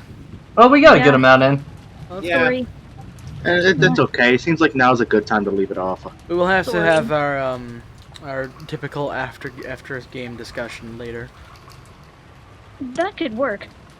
If we ever do those, we still haven't done any of those. Well, What do you after. mean? We went last time. You mentioned a few times like us doing like a recap of like what our theories for this episode was. Well, I mean, not a recap of like That what was it is so far, back- but like your current thoughts about what you have heard to this point. Mhm. Yeah, Dude, that was back for whenever we finished up episode 1. yeah. Because Just that audio back then got It- totally corrupted. I think it was specifically for episode 1 we needed to re-record. Yeah, that's Yeah, what it's just we just haven't gotten to that yet. So, Mentioned it a few times. Well, we're gonna let me do some stuff real quick. So I guess we're gonna be wrapping up Umineko right now. I don't know if we're gonna do anything afterwards. I'm gonna go take a quick break. So until then, you guys talk amongst yourselves, and I will be back in a hot Wait. Texas. Are you gonna do the? Are you gonna still keep us on so post discussion? Oh yeah, no, it's still gonna be on. Don't worry. Okay. All right. Are you gonna be available for the post discussion, or do you gotta head off now, Con? Oh, sorry, I thought we were postponing the post discussion until. Oh, okay. Just go ahead and do that then. Yeah, that way we have a lot more to talk about next time. Okay, so we are. All right. So are we or are we not doing the post discussion? I guess we're not. I guess we're not. I mean, you guys can still talk Yeah. without Con. Like, if you have theories, No. please discuss. No. Okay. Oh yeah, that's right. Fuck it. Anyone else have theories right now? Say it. Yeah, they fucking called Beatrice using George and Shannon as sacrifices. I think. Yeah, I believe. Yeah, Didn't they already bring it up? Didn't Well, like, I called her granting Shannon's wish just so she could use her as a sacrifice. Yeah, I think didn't they mention that during the last session? more or less. So Like I thought that like Beatrice just straight up said that to Canon. Yeah, Cannon was talking to her, and that's how the whole, incident with the feet happened. Joshi, so I'm not sure if I zoned out during that part, but what was the thing that she said that Shannon said that she was going to use to resist Beatrice? Not giving a shit. I thought it was clear, like, oh, I'm just not gonna listen or even fucking. Well, I just wanted to make sure I didn't miss anything, because I feel like I might have zoned out during a small part of that. You might have just zoned out during a moment of like, hey, Girl boss moment. no, not girl boss moment, like, just like, because Okay, so it's just straight up, I'm just gonna ignore you.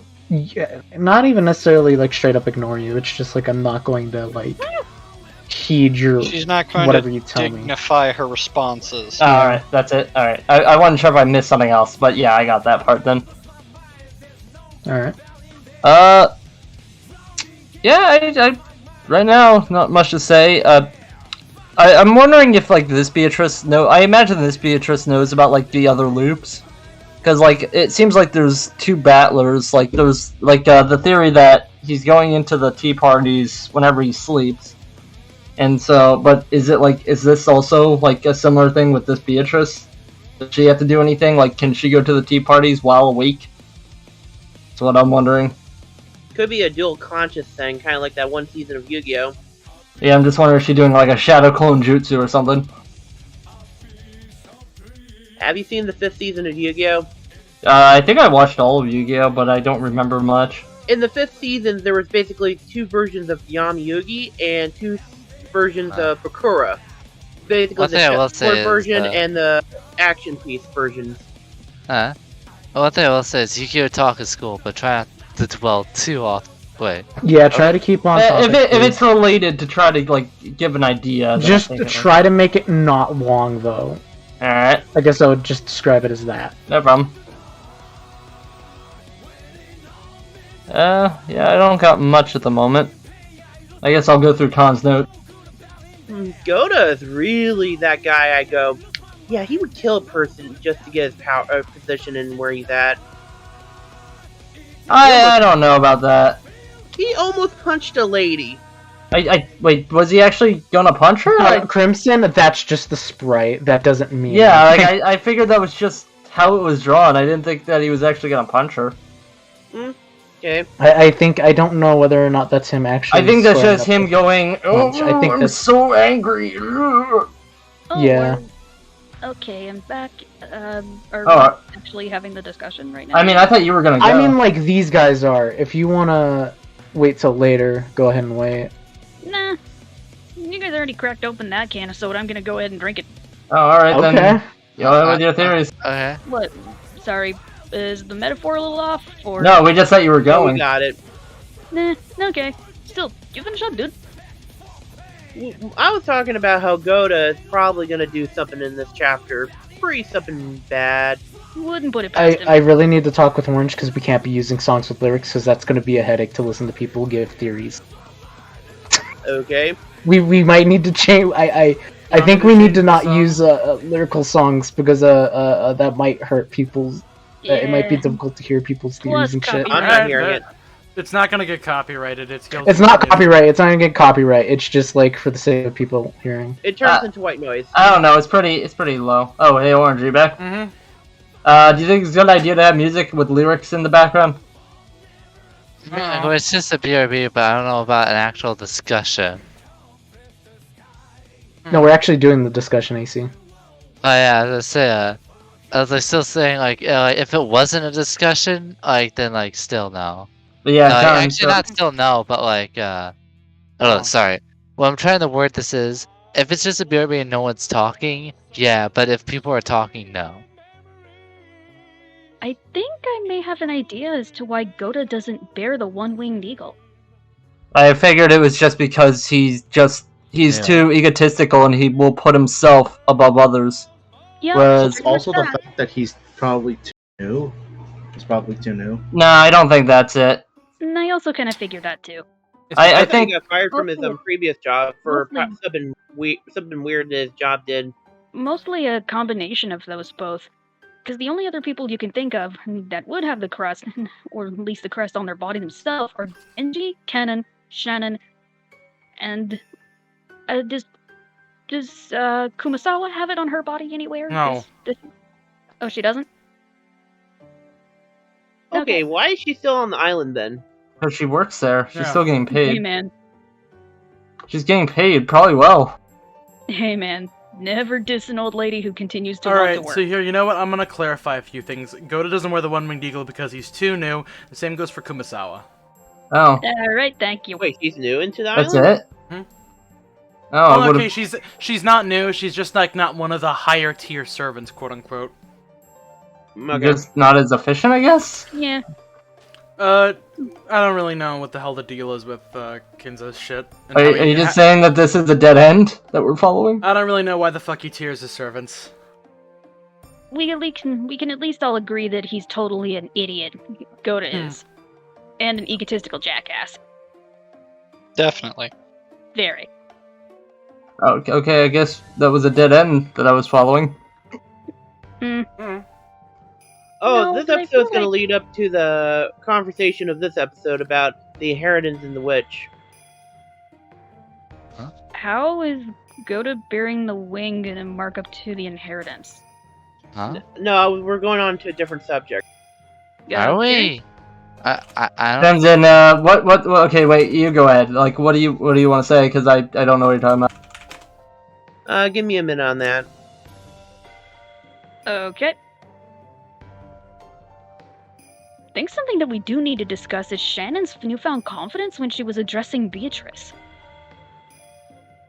That was awesome. Do you think that came after Cannon talked to her? Like, if he didn't talk to her in that moment, that she would not... bought her lunch, so she was bringing him dinner, so... No, I'm just saying, like, her talk with Cannon, like, right before going to Beatrice, do you think that's what sparked her confidence, or was it something before? I honestly think this was built up to. The conversation that Shannon has with Cannon just goes and proves, at least shows Shannon that Beatrice is a person who just loves to toy with people.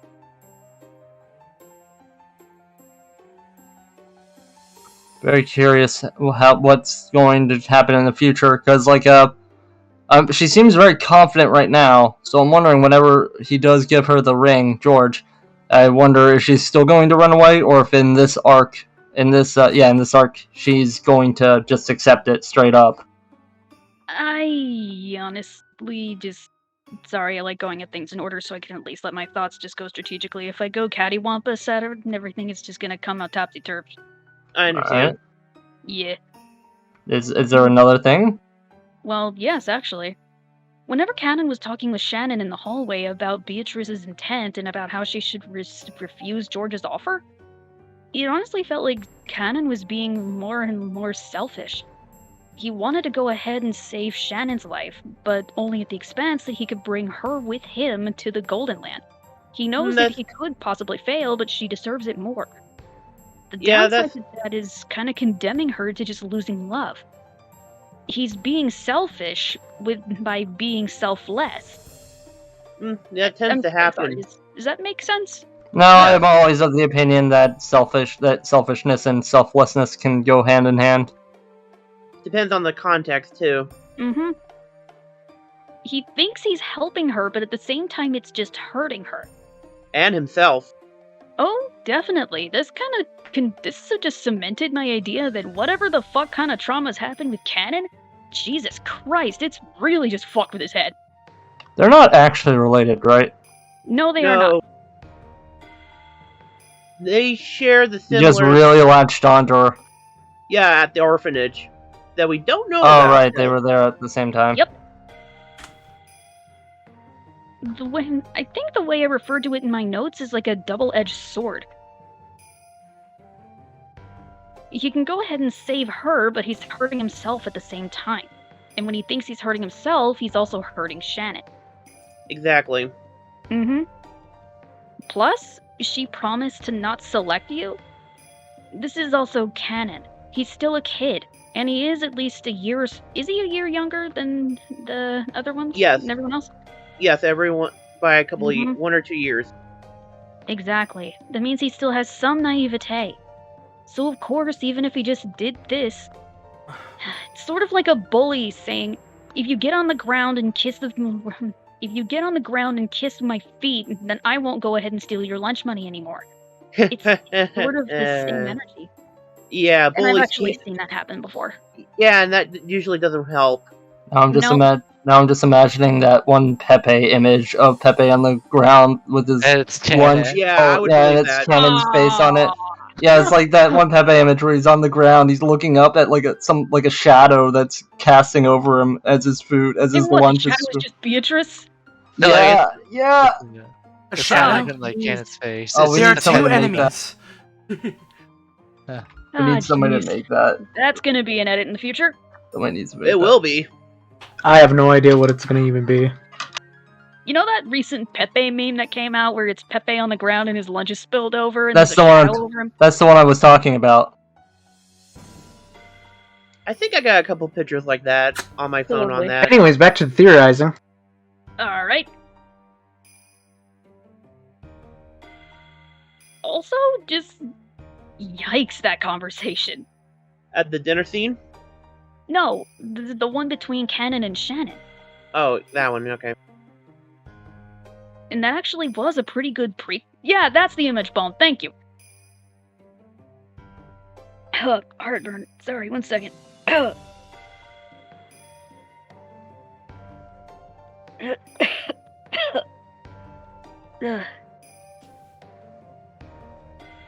way I wrote it here in my notes... Oh, there it is.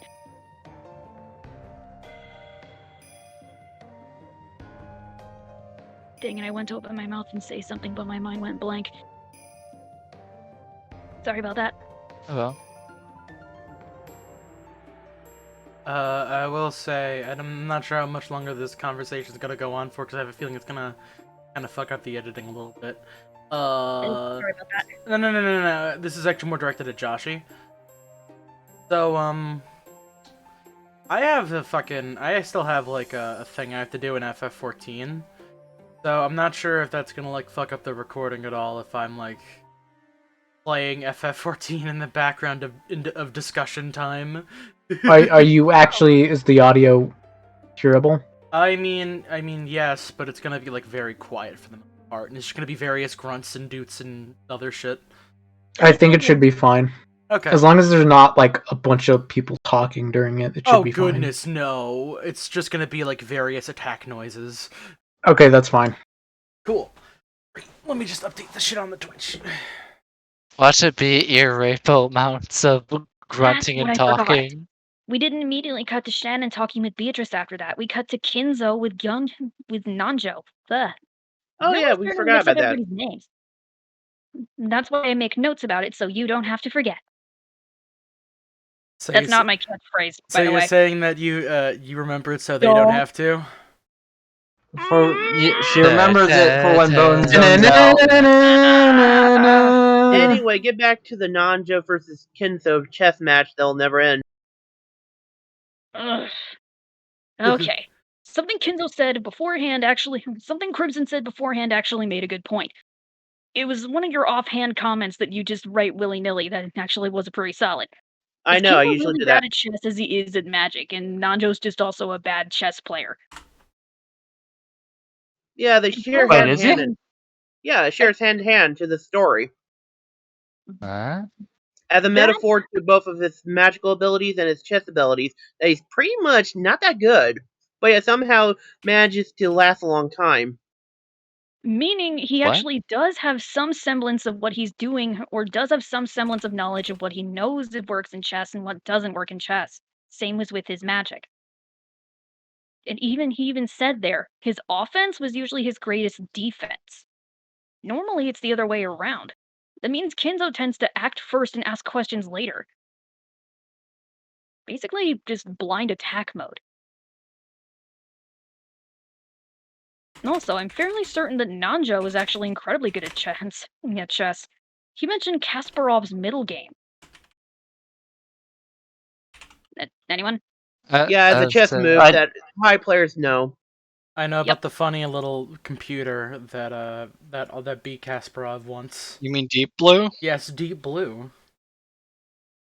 Yep. Meaning Nanjo at least has a very developed sense of chess, but he's still struggling to beat Kinzo.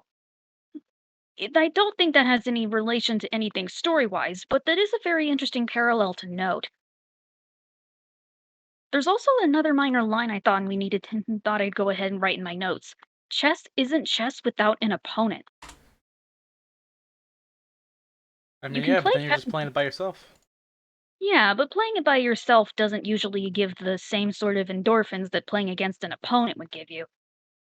It doesn't give you that challenge. It's like a fighting game at PC. It's not really that challenging. It feels lonely. Kinzo said something else. He could no longer leave the room. So that made me think.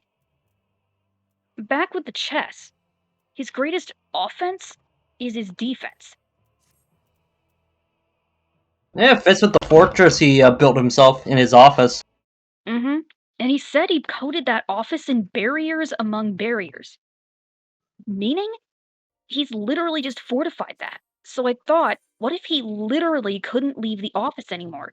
He's fortified it and built it up so strong that leaving it now would make him feel like he's literally a duck that's brought its own pot and leaks. Could he die if he leaves the room? That's another thing I thought. Perhaps he'd actually ended up getting his soul stuck in there. Or at least, if he leaves the room, he immediately dies because of how his fortitude has been. Like, the room was the only thing keeping him alive, but I don't think that's it either. You think, you clearly don't think this, but, like, the idea of maybe a magic barrier that's giving him a small amount of life left? Or something? That could be a possibility, and this is all just speculation. Someone placed a fucking phone playing 100 Gex directly outside of Kinzo's room, and it kills him instantly if he tries to leave. I don't get it. Wait, I don't get the joke. I would recommend there's a joke. I would recommend listening to 100 Gex's Money Machine, and then you'll understand why it would kill an old man instantly. Maybe play. Like blue jeans and bloody Don't tears. play it on stream, but yeah, like, don't play it on stream. Just like, yeah. 100 Did somebody Gex post it fans in wanna voice hear chat? A squirrel fall into a wood chipper. Here, hold What on. is 100 Gex? I feel like I'm gonna regret asking that. Yeah, It's can very somebody loud New Age music. just post it in the voice chat Oh, I text? sure will. I sure Old people will. will hate it, but young people love it. old people will die if they listen. That's where the whole principle. Will young people like it? But anyway, back to Umineko. Back to Somebody- Umineko. Fair point. Somebody gives Kinzo a drink of McDonald's Sprite and he just kneels over. No, Baja Blast. Oh, Baja Blast. Genji, I've been Baja blasted, and I'm regressing into a peanut. Hey, wait a minute! I like the Baja Blast. It was 100 do Gex too. fucking suck. That Jesus Johnny Christ, came that out was of nowhere. terrible. I'm only 25. you Fuck. you little piss baby. You feeling so clean like a money machine. Yeah. What about crushing hand with the mallet? Mask? That's their other hit song. Back on Strange topic. metaphor. So, bottom line, strangest thing I thought for Kinzo from all that is one of his offices literally said is part of the ritual. That's why there's all these barriers and shit. It's not just some sort of hard defense stuff. It's just part of the ritual itself. I see. I mean, he said that he's using it to fend off the Reaper. And Beatrice at this point. I mean, I did mention, like, is he literally meaning a Reaper, or is he just meaning metaphorically? I think he was just being metaphorical. Yeah, I figured. Besides, this also just strikes me as a cowardly brilliant move. But yeah, he wants he's her.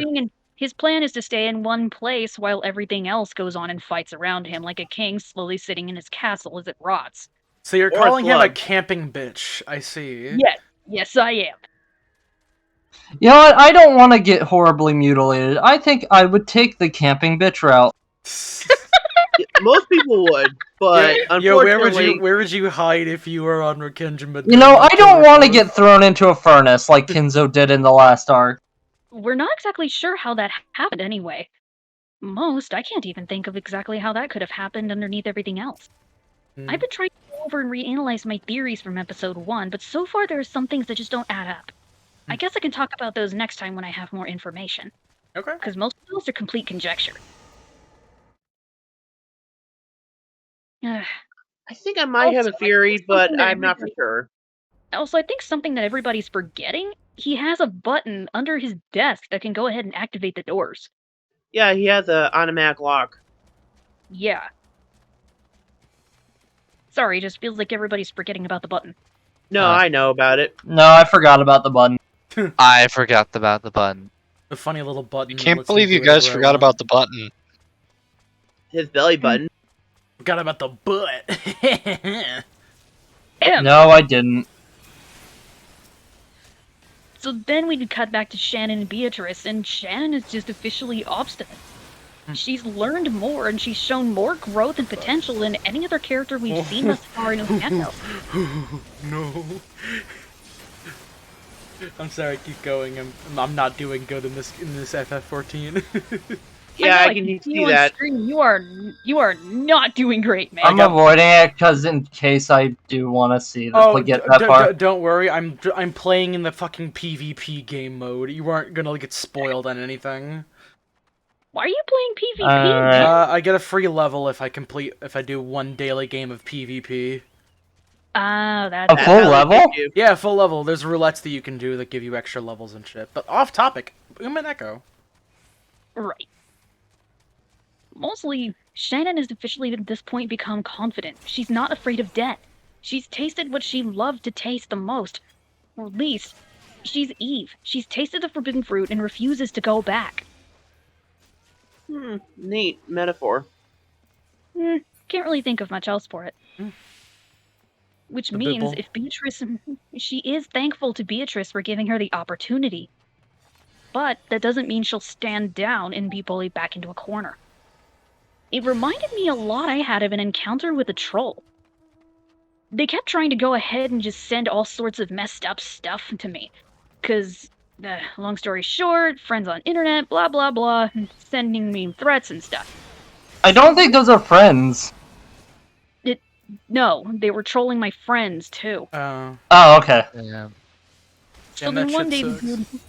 and this is related. This is Then one day, the troll goes ahead and just says, "Hey, still gonna go ahead and mess with me?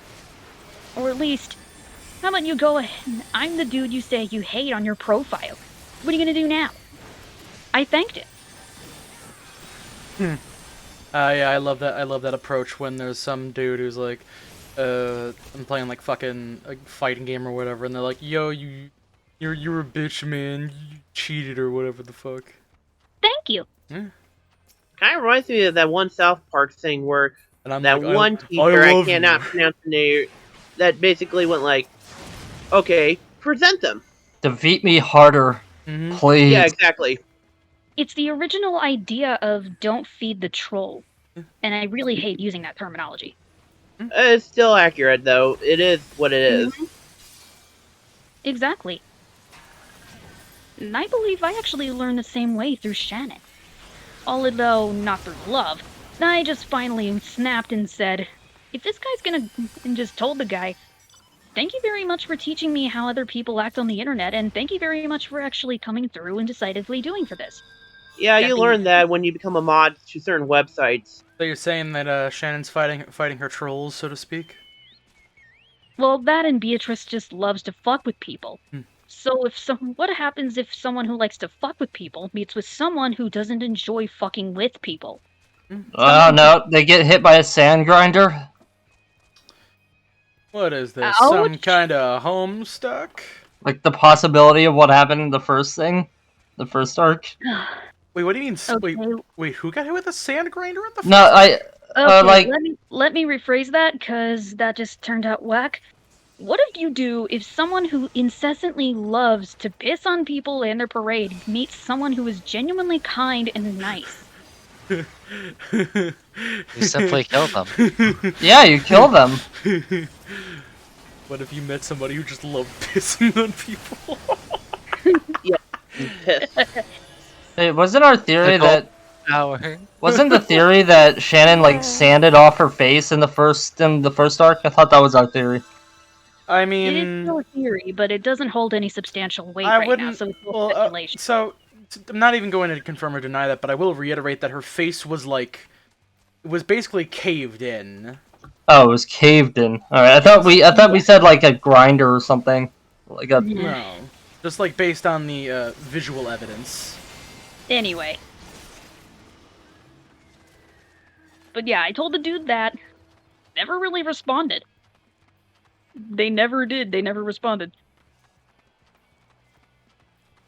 I also applied the same strategy on Twitter and realized that kindness wins people over and makes them back off and say, okay, yeah, that was not worth it. So, what does this... So Shannon, okay. Shannon's calm demeanor and attitude towards Beatrice is the same thing. She's actively denying Beatrice what she wants by refusing to answer her questions and play her game. Meaning Beatrice probably actively, sounds strange when I say it out loud, but it would seem that Shannon refuses to let Beatrice have power over her, and it works. I mean, we haven't really seen what Beatrice can do against somebody that denies but believes in her. So far, she's just kind of been sitting. She's just been sitting and minding her own business. Like, so far we have the idea that she does not have good power over people that deny her existence. Like, I don't think it's a denial of existence. It's a denial of her... Yeah, it's not a denial of her existence. It's a denial of her capability. Beatrice's direct... I mean, kind of the same thing. Beatrice's direct character description is that she hates when people deny her existence.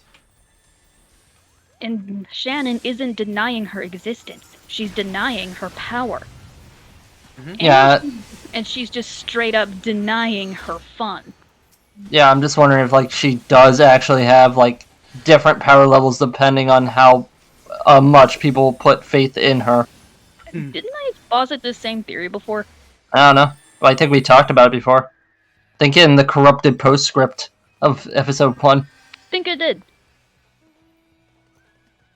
I think she's gonna get more powerful as time goes on. Oh yeah. Or she grows more powerful the more people believe in her. Another minor note, she referred to humans as fragments. Mostly... Oh, I missed that. Did she? Yeah, it's in my Did she? notes. Yes, she did. Huh. She said to me, all you humans are just fragments. Okay. Maybe just referring that compared to her lifespan, theirs are but just a blink of an eye, a drop of another grain of sand in the giant beaches of the ocean. Or maybe we're all church from Red versus Blue. Nobody will understand that reference, Joshy. You're a boomer. You're a boomer, Joshy. I actually Boomer. understood that. Ha! You got one. I missed the joke. You got one. Anyway. I hope you were enjoying the things happening, because there's a lot of them. Also, at the dinner, I just enjoyed a moment of seeing Goda just completely get fucking owned. He did, hard. For your dinner has been open, man. You will not get the right dessert you all the righteous respect for your dessert as you so crave, you ass. He's had to carry a bunch of desserts into a storm to another house. Imagine doing that in a typhoon. You'd be pissed. There was a part where Orin sounded a bit like Patrick Warburton, and whenever you're doing good, just a very brief part, and then all I imagined was him as Patrick Warburton. Natsuhi, do I really have to deliver all of this food? Come on! I think it actually really fits. Hey, nice theory. A game theory. If only we could get the real Patrick Warburton. I think it also fits Goda's character a bit, but Patrick yeah, Warburton, keep on doing. If you watch obscure live streams, please get into contact with me. We have plans for you. So you're saying we should blow up his Twitter? No! All 3 people watching will blow up Patrick Warburton's Twitter. In case the 500 do come back to this and watch it in the past, please don't fucking do that. Please don't actually annoy Patrick Warburton. Yeah, thank you, Noir. It really is just like that. It's like that's like in the clip it's like in Labyrinth. The balls? He has no, like the thing that Noir just posted a few moments ago. Like David Bowie's Labyrinth, not the other Labyrinth. Okay, can you explain? At the end of Labyrinth, spoiler for Labyrinth, I guess. Spoilers This for movie came out in Labyrinth if you have 87. This movie with David Bowie. Well, okay. How Jennifer relevant Connelly is it? tells David Bowie that basically she knows that he has no inherent power over her, and that his magic means nothing in the face of her willpower. Oh. It's sort of like that then. Which, by the way, thank you very much for that clip, dude. Honestly, slipped my mind. It's also a out great that way. damn clip. Oh, damn, is it? Anyway, anything else? At dinner, I think Rosa forgot to read the letter. We've been focusing That's probably why she got the kids to evacuate or like leave. No, but last time in the last set, Maria was given a letter and everybody heard it. What'll happen if only the adults hear this letter?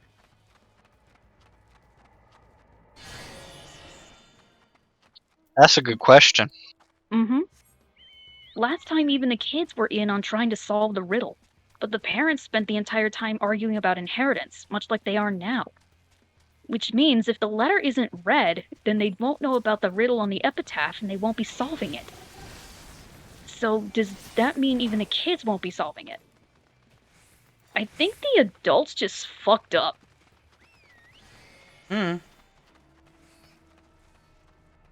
Well, it makes sense. One thing I will see differently is that by introducing herself to Rosa as well and letting QDA see her, Beatrice did allow everyone else to assure that there was a 19th person. Because back when it was just Maria who noticed Beatrice, they just shrugged it off as a little kid, just saying something. The way it goes is simple. If it's something that a kid claims they saw, of course they'll dismiss it, because 1, they're a kid, and 2, only one person saw it. If 3 people or more report the same event, and they're each of varying ages, or they all report nearly the same thing, then you have to believe that it existed, or that it happened.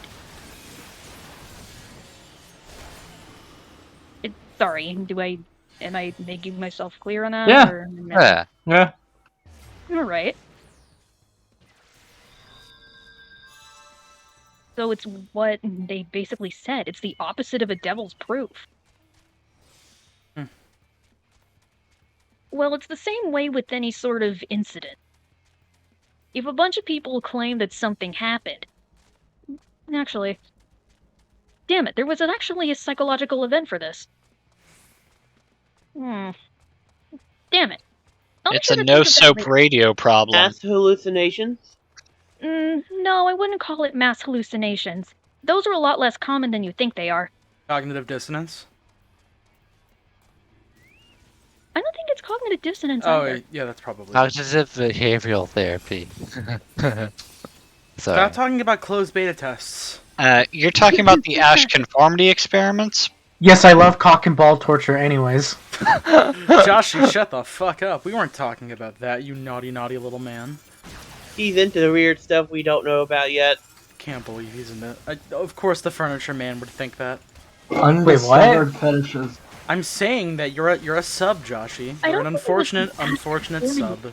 You say that like it's a bad thing. That's why I mean, it's not inherently. I just use the word unfortunate to make it sound bad. I'm having a The other term might be mob mentality. I think what I'm looking for would probably, and you'll really, really fucking hate me for this one. You know about Holocaust deniers, right? I do know about Holocaust deniers. They are dumb. The people who consistently say that the Holocaust never happened and try to offer up all sorts of explanations varyingly about how it couldn't have happened or why it didn't happen. Yes, dumb people. And yet, from their perspective, it didn't happen. I'm not giving any sympathy for that. They're idiots. Just like people who deny the fake moon landing theory. I believe in... On topic. I'm getting around to it. Are you? Yes, I am. Everybody just kept interrupting. What I'm getting at is, there's still proof, and there are actual witnesses. More witnesses and accounts than there can actually be denied for it, with substantiated proof. So of course it acknowledged, and it did happen, and exists. Some people are of the opinion that even if the proof is there, they still have the right to deny. Mostly out of belief, or conforming to the idea that it couldn't happen because X.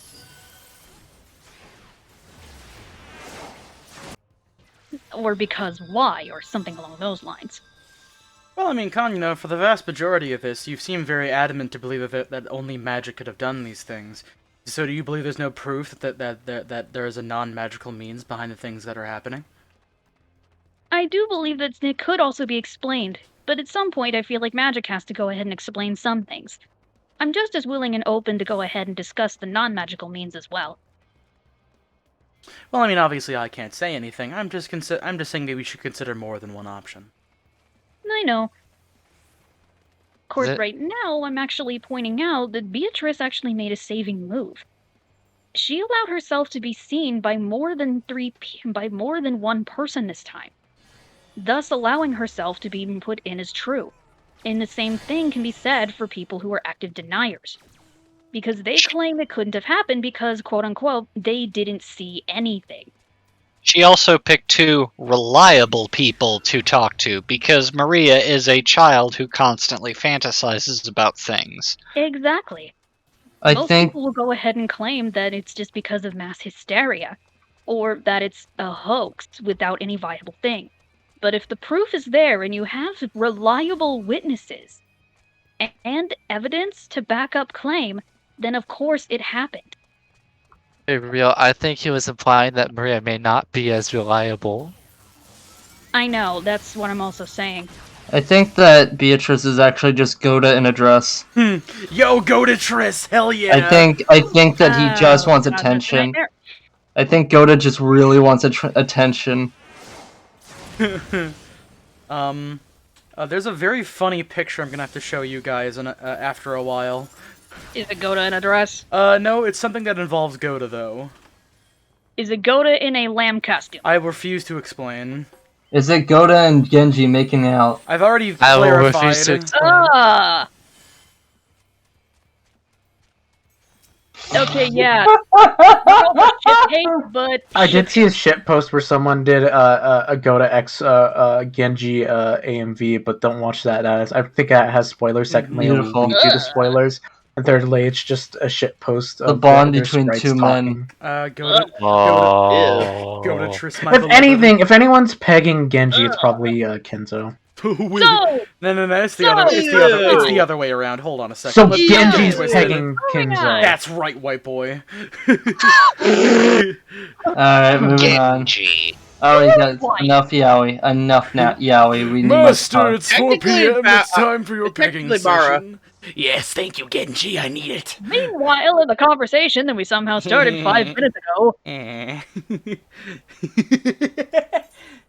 Now you guys are the one going off topic. Let's continue. I love it. Okay. I love it.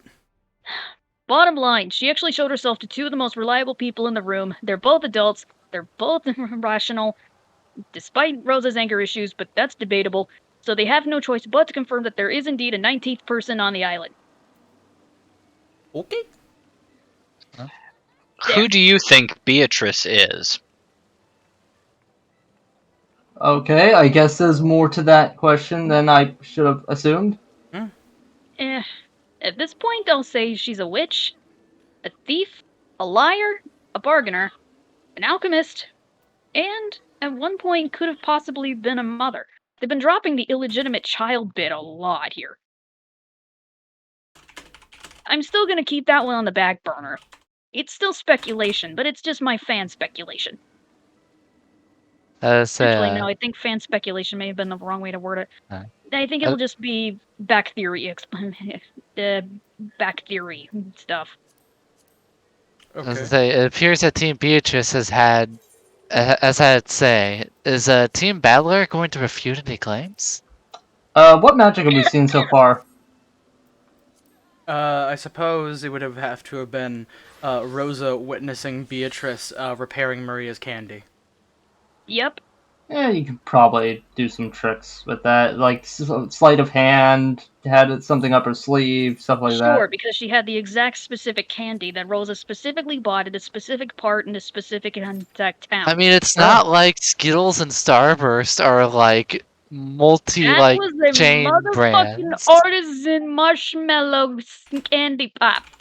I mean, she might like, have another you're one. saying that Starburst isn't fucking artisan. That shit's masterclass. But that aside, I will provide you with information that you have already been given. Maria bought a bunch of that candy and has been handing it out to people consistently throughout the course of the episode. So what? You're saying that Beatrice could have just swiped it off somebody else and then used Or that? just bought one. She could have been. She might have had intel. Like Takano had an entire paramilitary force. I mean, I'm That's not still gonna. paramilitary. Now that I think about it out Okanogi loud, just that is a handed her very one. plausible theory, so I'm gonna go ahead and shut up and talk back about the dinner. Okay. Nah. I'm gonna walk away for a minute to get some more ginger ale. Second, there was one other thing I wanted to away talk get about. ginger ale. Okay. I'll guess It was that. the idea that if Rosa doesn't read the letter, then doesn't that mean she's technically broken her promise to Beatrice? What? She promised or somehow pseudo-promised Beatrice that she'd read the letter that she gave her at dinner. And now half of the cast has already gone and been excused to the guest house because the adults were talking about adult stuff, which for fuck's sake. Kids, they're not even, they're barely, George isn't even a kid, quote unquote. He's like a full-fledged adult at this point. Jessica and Battler are the same fucking age. You just have to excuse Maria from that shit. But even then, she's dark and twisted, so she's already knowing what's up. I hate it when adults use the excuse You're a kid to try and justify not telling them anything that they do need to know. When's the kids next door when you need them? Okay. Yeah, man. Maybe we should kill the adults. Adults At this ruined point, I'm everything, not and now it's surprised. kids who rule the world. Unfortunately, we're all about 20 and 30-year-olds. Yeah, we should die. Die. I refuse death. I should be euthanized. No, I Why? shouldn't. No, I do not condone that type of harm. Jesus fucking Christ! I just realized That how was dark. I just the euthanization of How Jake did we Paul. get so dark? I just realized that I'm still on a live streaming website. I probably shouldn't be saying that stuff. How could We something so unfortunately sweet tear get us dark apart? choked already, Bone, Yeah, so don't worry. I think me talking about Holocaust deniers kind of already went and ruined that one. Or the death of certain people. Oh yeah. Wow, I am 2 for 2 on that one tonight. We do not I am condone the so death sorry. of any people. Everybody should Who are live actually forever. dead as well. Everybody should live forever. We Yeah. do not condone death. Except the guy who ended my killing spree. Fuck that guy. Wait, what? Josh, What? he's Playing Anyways, Josh, he's continuing. playing Halo. God damn it. Eh. I think there was one other thing. No, never mind. I was just reading one of my other theory posts. There's not much. There's not much stability. It was only mostly 3 particular scenes and 1 sub-scene. I return. Well, it was also just one minor thought that I wrote down here. It just strikes me of a theory on how those capable of growth are more open, while others who aren't capable of growth are far too narrow in mind. That tends to happen, especially with age. It goes both ways with that. Yep. And that was just the last thing I recorded. Or at least recorded down in my Umi notes.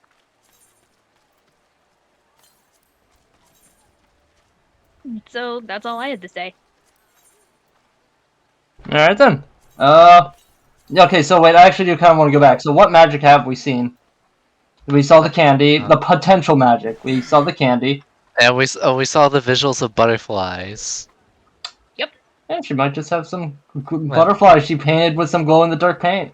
And maybe transmutation We saw that magic. circle coming out of the middle of bumfuck nowhere in less than time that it would have taken a normal person to go ahead and Wait, make we that. saw what? Wait, we saw what? Look, 3 dots connect to make a rectangle. What? Well, if you draw one line really Yeah. long and you go ahead and connect it, it's like bam. Wait, what's this about a thing that appeared? What? Sorry. Oh, you haven't heard about am I it? Cutting out or No, I just don't remember that. Like, what's this about a magic circle? Oh, the notes. The notes that Maria had when she was showing off to her mother the magical symbols that she was learning from Beatrice. I mean, that wasn't really magic. She just had some symbols. Technically, it is because those were the exact symbols from the previous arc. And the Scorpions actually actively saving Natsuhi. Exactly. I mean, to be fair, like, does the Super Saiyan drawings of Goku I had as a little kid count as magic? I mean, Yeah. No. Yeah, I They count as cringe. So here's the thing, I That's don't- cringe! So here's the thing, I think that stuff could be explained away through normal means. I don't really have them at the moment, but I think they can be. Like, okay, so maybe Beatrice, I don't know, kicked down Maria, knocked her out, stole the book, wrote the magic symbols, and then whenever she woke up, she's like, "Damn, there's some magic symbols in my book."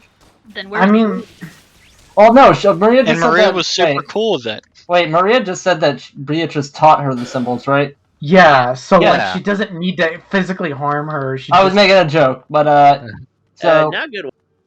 I thought it was funny. But anyway, child abuse is funny, Crimson. Well, like when you theory crafting, it sounds like, oh yeah, you beat a child to do this. No, it is not funny. It is not funny. No, it's not funny. We do not condone child abuse. I will not It is sit not here. funny. It is absolutely hilarious. I will not sit here and let you use my platform. Look, Orange, the kids falling over Reddit is hilarious. Everybody should We subscribe. are. What the fuck are you talking about? It's wholesome. It's like, you know, Anyways, back on topic. I had bad experience with that, so oof. it's a wholesome subreddit. But anyway, so it's like maybe Beatrice just was like, "Hey kid, let me see that book, and wrote, this is how you do it, and wrote down the symbols in the book. Then So, how she was there in the first place if she drew it? I mean, she still might be a person that exists. It's potential that Beatrice is just a human. Then how could she make it all go on the wall so fast? Wait, okay, when was that? The previous Ava arc. and Hideyoshi being stab in the forehead. Oh, I'm talking about this arc. Specifically. I'm not really thinking about the previous arc. My bad. Because, like, different events are happening. Yeah, I probably will say, to keep things simple for everyone, just when they're talking about evidence, let's kind of like stick to fucking the episode we're on, at least. Okay. But yeah, but Bone, go ahead and just keep saying your thing. Oh, okay, so she potentially got burned on the scorpion. Did she have visible marks on her hand? It said that she did.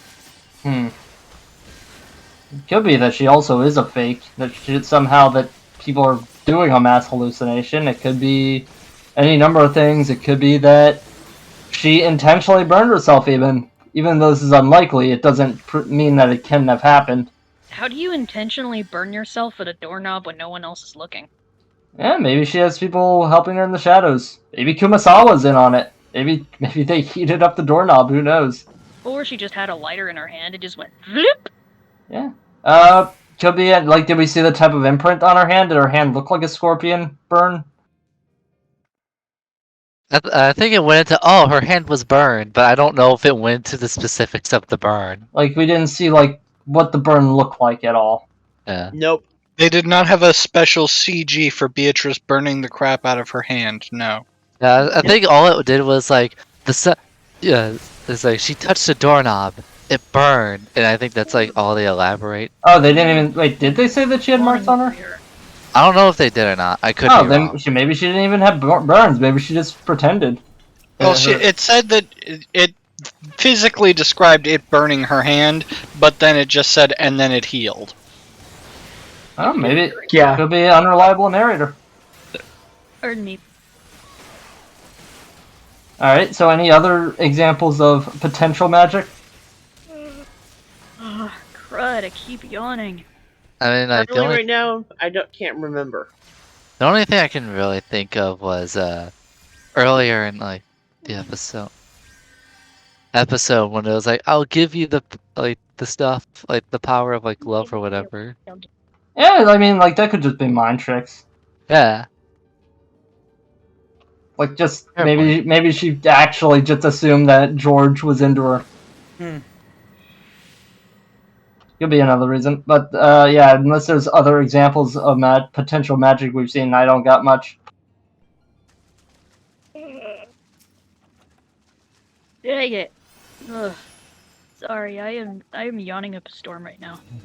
Right now in live general. You do have to wake up early. Yeah, my mom wants me to wake up early so we can help bathe dogs and find out where the hell all these gnats are coming from. Ow! Me, Mr. Claws are sharp, little babe.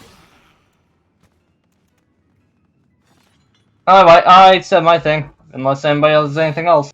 So that's pretty much it? Yep. Yeah, plus I'm just tired of sleeping in until noon. It makes me feel like I got nothing done all day. I know that feeling too well. I know that feeling too well.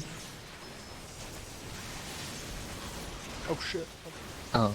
I pinned something in like live general, but like with the theories, like I kind of want to keep written. I don't know if this should go in notes or not, so I wanted to put it in live general for now. But I would have put down the points of contention between like the whole two sides. No, that way. Go in notes. That's actually pretty interesting. Oh, alright. I was gonna say I'll probably just put it. I'll probably just put it in notes, pin it there, and remove it from here. Because the main reason why I would. Oh, you go. I was gonna say I will ask for the sake of our thing. Do you feel as if we were a little too forthcoming in terms of the questions this time? Because I feel like maybe Noir did a little bit of an oversteppy in one of the questions. No, I don't think he did. I don't think we were. If there was, then I have forgotten it. Alright, well, hey, then there we go. No problems here. I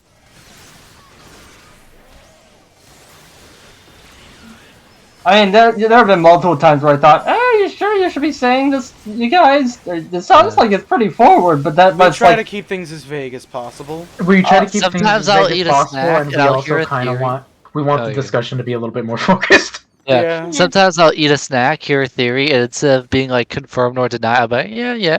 And I'll just say yeah, just unknowingly because I was busy eating a snack. So and I then don't. I realize it. I'm like, did I? I want to specify. Anytime I answer to anyone going, "Yeah, that's me," saying, "Yeah, I heard you, and I acknowledge that you said that thing." It's not an answer Remember, of yes or no. Also that too. Remember, we confirm nor deny Remember, we confirm nor deny any and all theories, and anything that we do ask is for the sake of furthering the conversation. We give nothing away. That, or if it's information you already know, in which case you should know this. I'll trust you. Ouch! Elbow! That was my funny bone! Oh. Rip. Ripcon's funny bone, everybody. Why is it called a funny bone if it's not even funny when you hit it? No, a funny bone is actually the nerve, isn't it? Like in between like the knee and the bone. It's so sad that Khan's funny bone sensitive died nerve in of your upper ligma. arm. What the hell is Khan's funny bone? Okay, like, hold on. Hold on. Joshi? Hold on. Can my dick fit? Fuck. What the What? fuck? What? I had like a brain fart for a moment. I was like, Yeah, that was a bad okay, one. guys, we can't like fucking. We can't get on AC's case about the Candace anymore. I think we still can. No? Well, he doesn't do it anymore. He kind of did. He did like This is several the beginning times. of this. Look. Don't worry about it. The Candace stuff doesn't matter. I was just making a simple funny. I was making an aha, if you will. And a ho-ho and tee-hee. Anyway, Orange, finish this stream off, I imagine, with your shilling.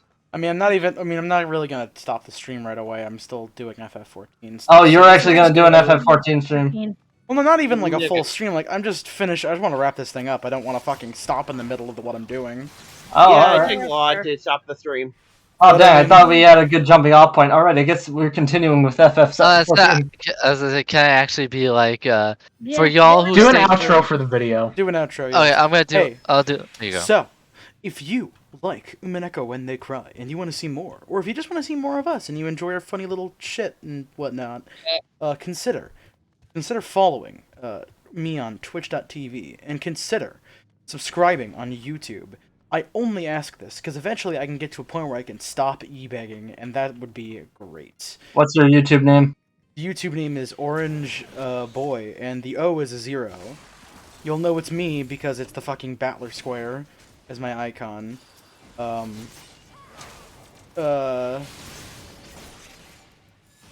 What do you mean following me on? Oh, shut up. You said me on, and I honestly thought the same thing. Yeah, I kind of did Follow too. me on Twitch. Follow me on and You know Shion what? on Twitch. You know what? Fuck this guy. Follow me on Twitch.tv. Follow Meon follows me on twitch.tv/orange_boy. I don't know. Go to Joshy's YouTube channel. We're doing a Danganronpa thing locally here, and if you we're doing a Danganronpa thing. Just for the purpose, I believe that we previously stated we weren't gonna do Danganronpa, but I kind of wanted to on my own, and just kind of got into it a little bit and decided to record it. So like a live stream. So what I will clarify about that whole thing is that me personally, I don't want to be the one that has to do the Danganronpa stuff. I want to watch other people do it. All right. Because I've already read through that twice, and man, that's enough for me. I can absorb half of your roles. No.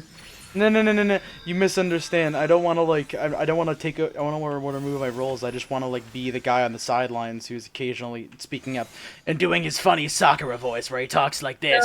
You don't want to. That being said, the Danganronpa things are very lax. If a person cannot make it, oh well, I will be doing it that night. So the VA style we have going is very loose because I just want to play through the game as well because it's just again, this is me and Bone are probably the only ones that not experienced fully Danganronpa, so it's kind of just like our first time going with a bunch of other people there kind of talking to us and Making So a let's goofs and see, gaffs and help what them. else? Con, you should like make it more like you should make more like a official Twitter than just your name and start posting your art on there because I feel like that'd be a really good it'd be really cool for you because I imagine you'd probably get some traction because you did some really good shit. I saw that Dunsparce you drew. That's really good. Yeah, it was. I'd love thanks. to I'd love to I'd love to not- shill for you in your art stuff also. I mean, like, come on. It's not done yet, though. It looks good. You can make progress art. Also, your gen art, your art for another person's profile picture looks very nice. Con's a good artist. I wish I could shill her stuff more. Also, you could do like a funny VA stuff on there. I'm telling you, Con, you got talent. I wish that I didn't like on the Umineko ground, okay? spoils. I wish I could. I wish I didn't like Umineko spoils, so I could shill my channel onto. That's the unfortunate downside. Also, I post them in fine art all the time. I mean, oh, man, you I can will- still shill. Just mention that you have Umineko spoils. Oh man, there's gonna be a very funny little video that AC made that we're gonna have to show you at the very fucking end of this journey. Wait, what was that video? Oh, is it the one with the Guilty Gear music? It's the one with the Guilty Gear music. Also, I want to apologize for the Vin Diesel joke I made. Holy shit, I didn't realize. When did you? That's fine. That's fine. Oh, that's fine. Yeah, If anything, it was funnier realization. Robert, I just said abusing children is funny. I think I did worse than you.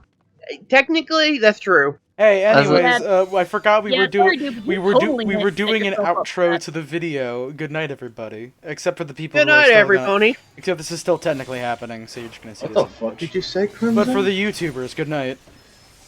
Hey, YouTubers, fuck you and Good night, YouTube. Good night, YouTube. I just died. This is how we're gonna end the video with me dying in Final Fantasy. Oh, there's actually no footage being saved, Orange. You know that, right? I mean, on Twitch there is, yeah. Oh, Twitch, yeah. But I on, was like, making a actual, joke like- when I said that. But actually, like on the thing, I actually do a very stylized, customized outro screen. I don't think anyone's seen it. You have a what? No, I don't think so yet. I mean, I can't look at the Umineko videos because that thing will decimate my recommends, and I don't want to bother to get the fix the recommend thing. I always say all you have to do is pause your viewed videos and then clear your viewing history, and then it will never save any of the videos that you watch. I mean, like, you can always just, like, what is it, open an incognito tab. Well, where you're Yeah, not that signed usually into your stops account. that. Does that not say? Oh yeah, I guess it doesn't go to my account then. Yeah, it Just don't look doesn't- at the recommended. I mean, does it save my search history still? I feel like No. it's still save. No, not if it's not not if it's You incognito. can also because, just like, erase fucking- part of like- your search history. Because you're not logged into your account. It's not because it's like, oh, you're super hidden. It's because it's just your Or the account watch isn't history, gonna at least. hold the data. Like I meant you more on the got. meta level, like the actual like companies take the information, and I think that it still will like use that as like algorithm searches to recommend me things. Because like I swear there have been times where You can use a it looked like VPN this for thing- that. You know that, right? Hey, I don't fuck wanna get into- companies. I don't Companies wanna don't get deserve VPN. your information. But yeah, like there have VPN been times for where life. I've been sure that And that's my why we're not Phone, sponsored buy by a your VPN. That's how that works. It's Okay, not let me that. talk. Speak. Let the How- man speak. Yes, there have been times where I've gotten recommended something that I've never gotten recommended something before that I was just talking about on Discord, and only Discord. Are you talking about the That's Danganronpa weird. shit? No, I think it was not. Yes, actually, I think. That got 'Cause I got- recommended to everybody. The Celeste Yeah, that got. I video. think that just might have been trending with people. Oh, you think That's similar. There was Let me show- another. Guys, hold on. Let me tell you a story. Oh, we're in the middle of something, Roboot. But yeah, like It's there was related to this. there was another time though where I was talking to somebody about stocks and on Discord, and then they said like right after that talk they started getting ads for stock stuff on YouTube. I'm gonna go ahead and go to bed. Alright, good night, Con. Good to knock, Alright. Con.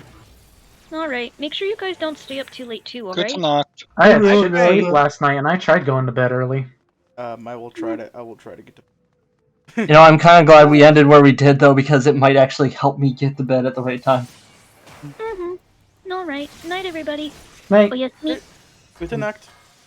Robert, you want to say a thing? Yeah. Makoto. Okay, so one time I bought a certain brand of chocolate milk, right? And then suddenly I started getting fucking ads on YouTube for that same brand. Well, where did They you know. Yeah, I understand. You know what you did. I bought it at a grocery store. I mean, there's been times where I've been like talking to somebody about getting Taco Bell, and then I'll plug my fucking phone into my car, and I'll be like, "Do you want directions to Taco Bell?" Okay, that is creepy. That's legit creepy. So, I mean, I was getting Taco Bell ads one day, but, like, I didn't bring up Taco Bell at all, and then my parents were like, we're having Taco Bell, and I go, that's weird. Okay. Cool. Okay, that's even more weird. Well, I don't think... Well, obviously people are listening in. Look, Your parents bought your data from Google. Look, I have a Google Home, so, I'm always being listened to, I guess. There's people who are hearing me do my over-exaggerated Goda voice and going, lol. Man, that one. Yo, there's song people from the hearing 80s me became the masturbate. reality, didn't it? You can just stand up Somebody's and raise your watching hands in me. the air and say McDonald's. McDonald's. Pay me for my voice. Give me a reason. You know what? Fuck it. You can listen to me all you want. Just pay me. Fuck you, pay me. Yes, fuck you, pay me. This video I just posted is very relevant. Yes, it is. You know, I once had some sweet. I've You know, never I heard wish it the was an word. FBI agent that was listening in. In all actuality, it's probably just a machine or some shit. I never heard It probably somebody is a use machine. dog water as an insult before this video. Your dog water. I have been here. Lord. I have heard it in reference to popular video game Fortnite. You know, dog water came from Ren and Stimpy, right? No. No, I did not. That's watch where that's where that joke technically came from. I did not watch Reynold and Stimpert. Who invited Goku Fortnite in here? Aren't you still on stream, guys? It's fine. It's fine. It's fine. So long as you don't play anything copyrighted, it's fine. Uh-oh, somebody's gonna put a copyright song in. I mean, is this copyrighted or No, No, it's a It's Zato's Guilty theme. Gear. It's fine. It's Zato One's theme. It's fine. Oh yeah, the song is quite familiar to me. Yes, we've been constantly hearing it for multiple days. Shut up! It's a good song. Zen, We love know- you, but please stop saying obvious things. What? Robo, Penis. relax. Robo, boobs. Please How stop. big do you like them? Please stop. You guys keep taking pot shots at each other. This has to end. We get it. You're both Coomers. It's fine. Technically, Joshy's too. I mean, Joshy's a bit funnier about it. Also, He's if you look at what I funnier. posted in Horny, it's very classy. Yeah, he doesn't Fine. post inflation, Roboot. Pretty fuck. On stream, AC? Vanish into dark.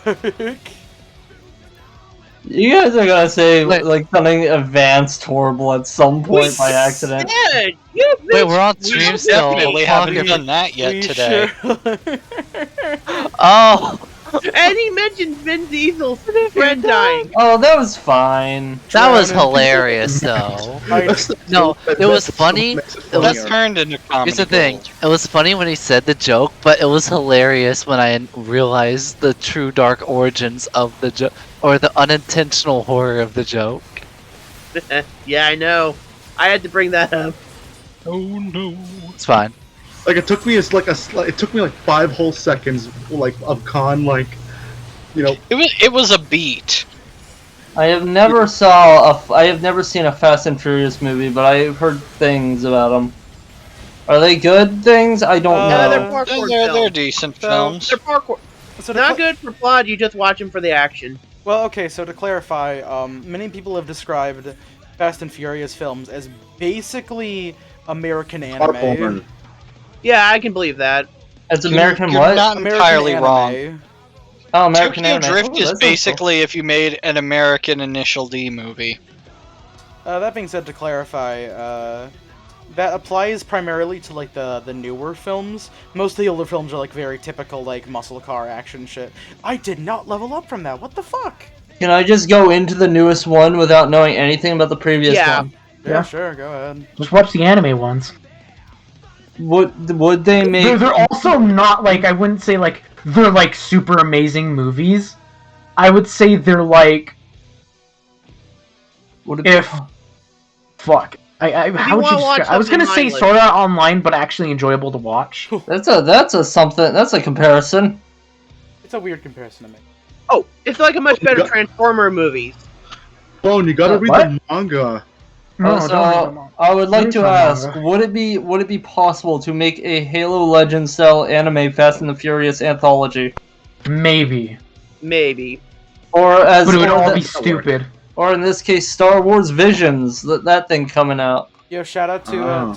shout out to Leo Fiota, but in Star Wars. That's fucking. Behold, as I date this Twitch stream super hard. Who gives a shit? Everything has been dated for years. Yeah, My it's butt fine. is dated. Got him. I think that the joke about family already dated this.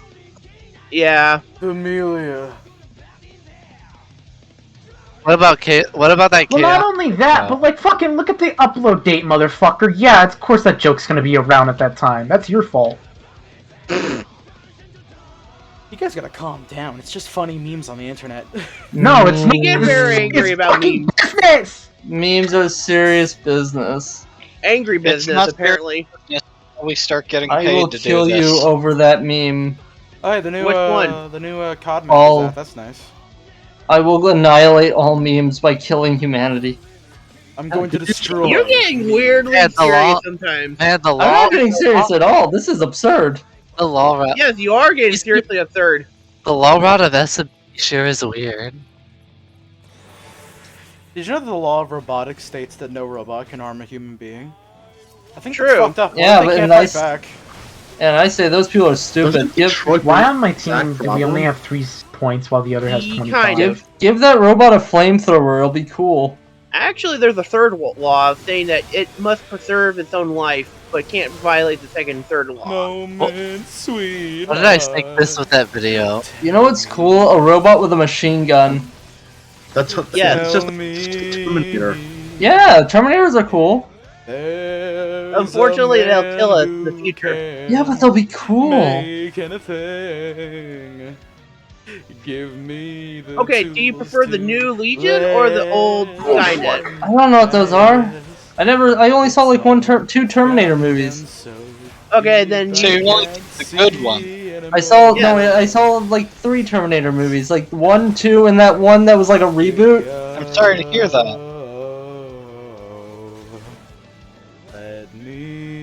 Didn't that get Also, that's like unrebooted? half of them. Let me carve your way. The The shadow shadow always always with with you. And that edit really stuck with you, God. It I mean, did, the song's didn't it? just good, dude. Come on. It is good. It is Guilty Gear. had I wouldn't say lightsabers. it's as good as Yeah, other it's songs. the last minute 30 seconds is great. Shut up. Shout out to Totsugeki. Look, hey. Shout out, hey, Freddy hey. Freaker.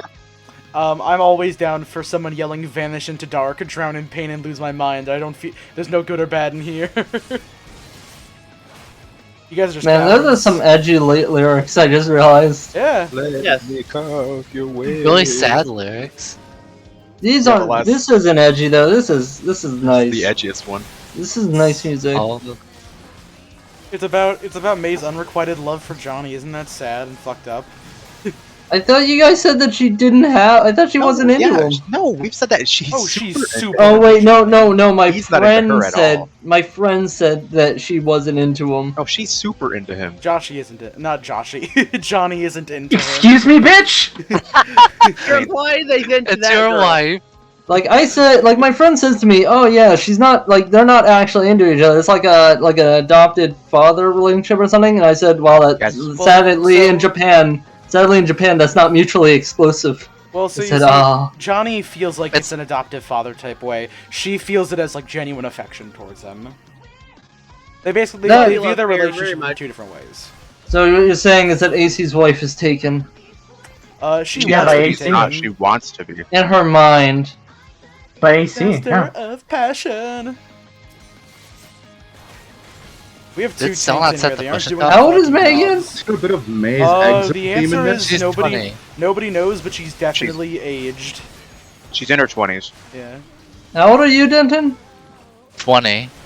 Okay, I wanted to make a joke about you being into older women, but then What you're I mean, like, she technically I would mean, be saying is older. that the chance for May being older than me is at 0?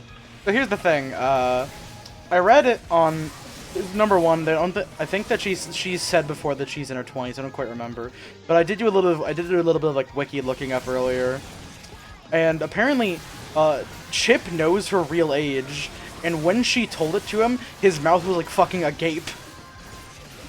Wait, so she's actually like older than 20? Maybe, I don't know. Probably. There's some people that look like they're in their 18s, but they're actually in their 30s. I can't believe May is older than AC. So AC, I heard you're into older women. Yeah. What of it?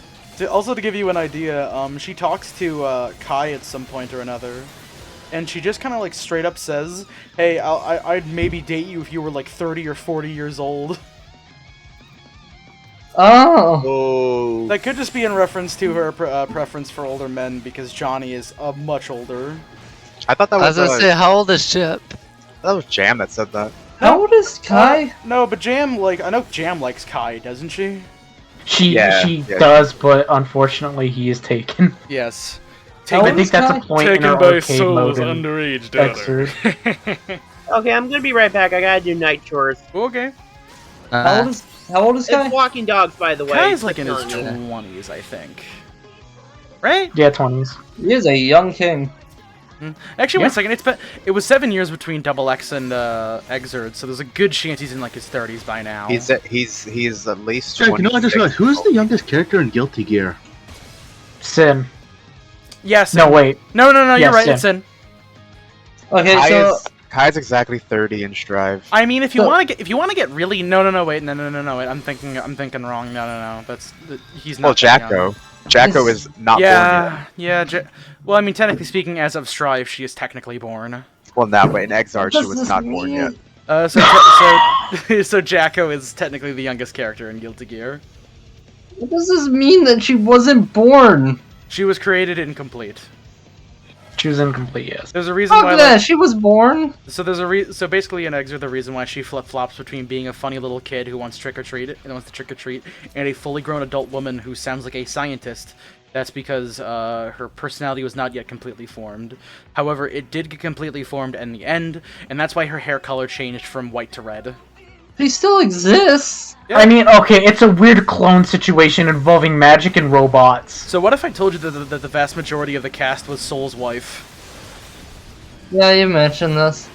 Ramlethal... I wouldn't say the vast majority. I would say I'm being exaggerated for comedic effect, Joshua. I would say most of the family hanging out at Kai's house is actually Soul's fucking wife. Yeah, aren't they like calling him daddy or something? In that scene? They're wondering what they should call. I know that they're like talking about the like familial relation to each other, and Kai has like a horrible realization. He's like, I have to leave now. Kai wasn't happy with that entire situation. He was just walking to that door. Well, like, the thing is that, like, before the final battle, like, they're having a conversation, and Sin's like, yo, I was wondering, what the fuck is up with my mom and fucking Soul over here? And then Jacko's like, well, I can answer that. So in all actuality, and Soul's like, shut the fuck up. Shut the fuck up.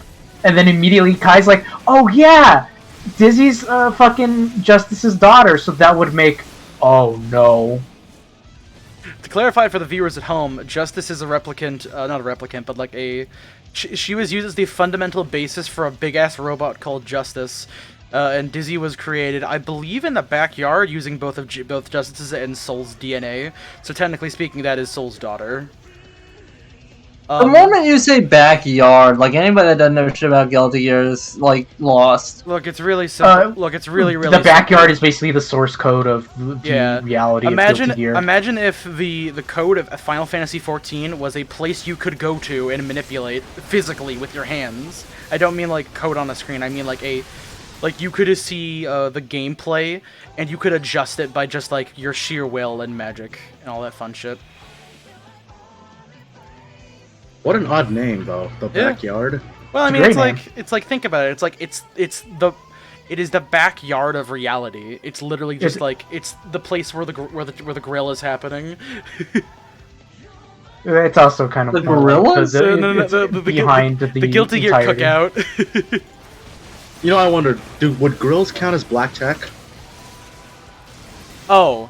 Yes. What? So to clarify, black tech is technology that does not run on magic, because what happened in the very beginning of the series is that bug. Basically, Well, sort of. Basically, an unknown sentient force tried to force its way into our reality through all existing technology, and then everybody just goes, fuck it, original technology banned. Except for the Kingdom of Zep, who's like, now we want to keep our magic, so we want to keep our non-magic technology, so they just become a fucking flying city. Did they actually ever explain what the fuck was trying to come through? Yes, it's the universal will. Oh. That's the excerpt, right? Yes, the universal will is a AI created by the original. The what? The original. The original is the man who brought magic to this reality, to that reality. Is he like a space alien? No, he's just a guy. Just a dude. Isn't he Is Lucky it God? Chaos? Is that God? Hey, there are some people in here who have yet to finish the story of Guilty Gear Strive. Oh. Oh, that was revealed in Strive. Fuck. Mm-hmm. I thought that was revealed earlier. I don't know what your kids are saying, so it's fine. Probably do. Oh, I don't know. Just tell LaRouche wants to chat. Just fucking let him in here. Actually, wait, that's right. He won't be able to talk because of the push-to-talk thing. We want to just, like, shift over really quickly to fucking video games. Yeah. Yeah. Oh, actually, that actually worked. Holy shit.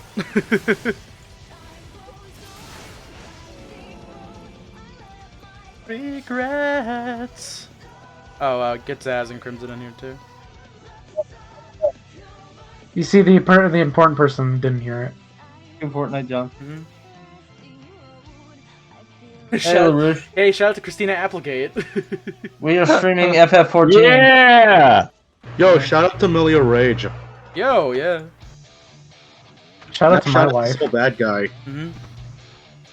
I love how fucking Soul's theme is literally just, woo, I'm a crazy guy, I do crazy shit all the time, and I'm awesome. He has a PhD. Yeah, he's a PhD, he's a scientist. So, is he literally a fusion of those two guys from, oh, where do you work out? At the library. Is he literally those two combined? Well, no, he worked out at the library. He so happened to just fucking lift those fucking bookshelves. Soul bad guy was always jacked, and let nobody. That's what fucks me up, because in Excerpt, he looked like a normal scientist, but in Strive, there's a fucking moment where you see him in the past, and he's fucking jacked.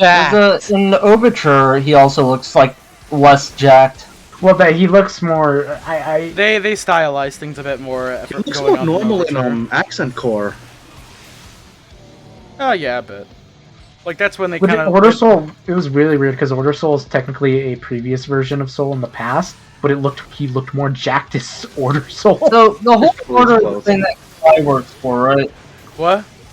Holy Order is like the thing Kai works for, right? The Holy Order was founded during the time of the Gear Wars, because they're just like an entire organization created by Cliff Underson, who is one of the only Americans that knows how to use Ki, which is a thing that is exclusive to Japanese people, and I also believe Asian, just like Asian people in general. Oh, yeah, I was about Cliff was German. China, I get. No, what? Oh. They said I thought Ki was. I thought what? Ki is a magic in Guilty Gear that is exclusive to just kind of like Asian people in general, I think. Or it could just be the Japanese and the Chinese, because I believe Jam Karadaberry and Mei and Baiken can use it, and I believe Jam is Chinese. She is, in fact, I believe. She has a Chinese accent in the Japanese. Oh, Cliff is Swiss. Okay, that makes sense. There we go. Wait, why does that make? Doesn't make whatever. No, He was just such a hardcore weeb that he just knew how to learn how to do magic. I think that's the explanation. He was just a fucking nerd. He was such a big weeb that he just, through the assertion of being just a fucking weeb, but that's not not relevant to the story. Basically, Cliff was a turbo weeb, and he founded the Holy Order to fight against the Gears because the Gears blew up Japan, and they fucked up, and they're just kind of fucking up humanity right now. Is Cliff the fast guy? What? Huh? No, that's Chip. Yeah, Chip. Chip is a different guy. Cliff has not been in a game since Double X, and even then in Double X, that was a non-canon appearance, because in the first Guilty Gear, he dies fucking hard. Oh, yeah. Wait, was there an actual That's like a hero. There has technically been a story since the original Guilty Gear, it just hasn't been explained until the Library of Information fucking Excerpt. I'll actually go a step further, and I say it wasn't really even fully written at fucking first Guilty Gear. I think Daisuke just put shit together and said, this sounds fucking rad. There was hints of a story beforehand, because, like, Justice... Oh, yeah, that's right. There's also Cliff's adoptive son, Testament, who we'll get to later. So yeah, Cliff founds the Holy Order. Kai joins up. Soul bad guy also joins up. Soul is incredibly old, by the way, just, like, straight the fuck up. Because the Gear Wars happened, like, hundreds of years ago at this point. Well, they started hundreds of years ago. It's literally hundreds of years of war between fucking super creatures. Kai joined up near the latter half of the war, aka just like around the endish. Isn't Soul like an outlaw? No. Well, no, he's a bounty hunter. He's a bounty hunter. He had a bounty on him. No. In Overture, that was a way of Kai getting him to come to him. Yeah, like he did that for the sole purpose of getting Soul's attention. For the sole purpose. Shut up. But then, yeah, so what is it? Gear Wars happen. Soul gets his funny little sword, the Fire Seal, which does not look like it currently does. It has been upgraded significantly, but we're not going to talk about that yet. Kai gets the Thunder Seal. Well, no, I think Kai had it previously, didn't he? No. Cliff gives him the Thunder Seal. Soul steals the Fire Seal from Cliff, but he's like, I was gonna give it to you anyway, so it's all good. It's kind of like there's a scene in Order Souls fucking ending where it's like Cliff's like, I was gonna give it to you anyway, so fuck it, go ahead and take it. During that point, he was called the bad guy because he killed a bunch of gears and shit, and it was really cool and awesome. At one point, he runs into Slayer, aka the vampire, or the Nightless, which is a new term. Is that in Strive or is it that? I believe that Nightless is used for the first time ever in Strive. Damn. So the vampires are just kind of there, right? There's no big thing with them. As of right now, they're literally just there. They just always existed. Also, fucking, they throw a weird ass fucking wrench into that because Nago is Nago confirmed to be a vampire? Right? Yep, he's a Nightless. Yeah, like fucking. Like, he's a Nightless, and it's like, fucking, like, that kind of throws a wrench in there a bit. I'm like, damn. I mean, if you want to know his entire story, Nagaryuki was just kind of there during the Crusades. Happy Chaos meets him, manipulates him for a good chunk of time, and then what he does is he just kind of decides, I don't want to be controlled by Happy Chaos anymore. He then rents out the basement of an apartment complex forever. And he just meditates there for eternity until Strive starts. Yeah. My man is like, nah, I don't fuck with this shit. And then he just leaves and goes to hang out in a basement for 100+ years. But yeah, where were we? Soul gets the Thunder Seal. Meets Slayer. Slayer's like, you know what, you're pretty cool. Soul gets the Thunder Seal? No, he gets the Fire Seal. Meets Slayer. Slayer's like, hey, you're pretty cool, but you're not a bad guy, though. You're more like the sun. I'm gonna call you Soul, and thus Soul bad guy. First big gear tournament happens. Cliff's adoptive son, Testament, is looking for a way to resurrect justice, so he creates the Guilty Gear tournament. Or not the Guilty Gear it's just a tournament? Yeah, first one's the tournament. First one's just a tournament. So he gets everybody there, and it's like, the whole tournament was just so I could get somebody to sacrifice the justice. Testament eats shit super duper hard from Soul. He's like, why don't I just sacrifice myself? And so he does. I just want to ask, what's the reward for the tournament? Is money? Presumptively money, but in reality it was pitched as money, but fucking... I feel like I wouldn't care about that. I mean, I think Soul maybe kind of knew that he was also a bounty hunter, so he kind of needs money to survive anyway. So you know. Well, like Soul knew because I felt like he probably sensed shit going down. Because like in like Soul's arcade run in the first game, he literally goes, "I know you're there, motherfucker," and not Justice, fucking Testament pops on and goes, "Oh, you fucking knew I was here." Sounds like something that like a weird plot point, that it being a tournament. But, well, like, it's like literally the first game, and I'll be honest, it's probably the only time it's a tournament. It's the justification for how this even starts, basically. Yeah. Like, I mean, if you're gonna do a fighting game, you're gonna have to have, like, a fighting game tournament plot point at least once. King of Iron Fist tournaments. So then it's like, yeah, Soul beats the shit out of Testament. Testament's like, I'll just sacrifice myself, fuck it. Justice gets killed super hard by Soul. after Cliff dies, because Cliff is like, I'm gonna take on Justice again, and then he fails. Job idiot. Justice is like, hey man, hey Soul, remember those days? Well, actually no, first it's like, hey, wait a minute, I can't control, you're a gear, but I can't control you, what the fuck is the deal?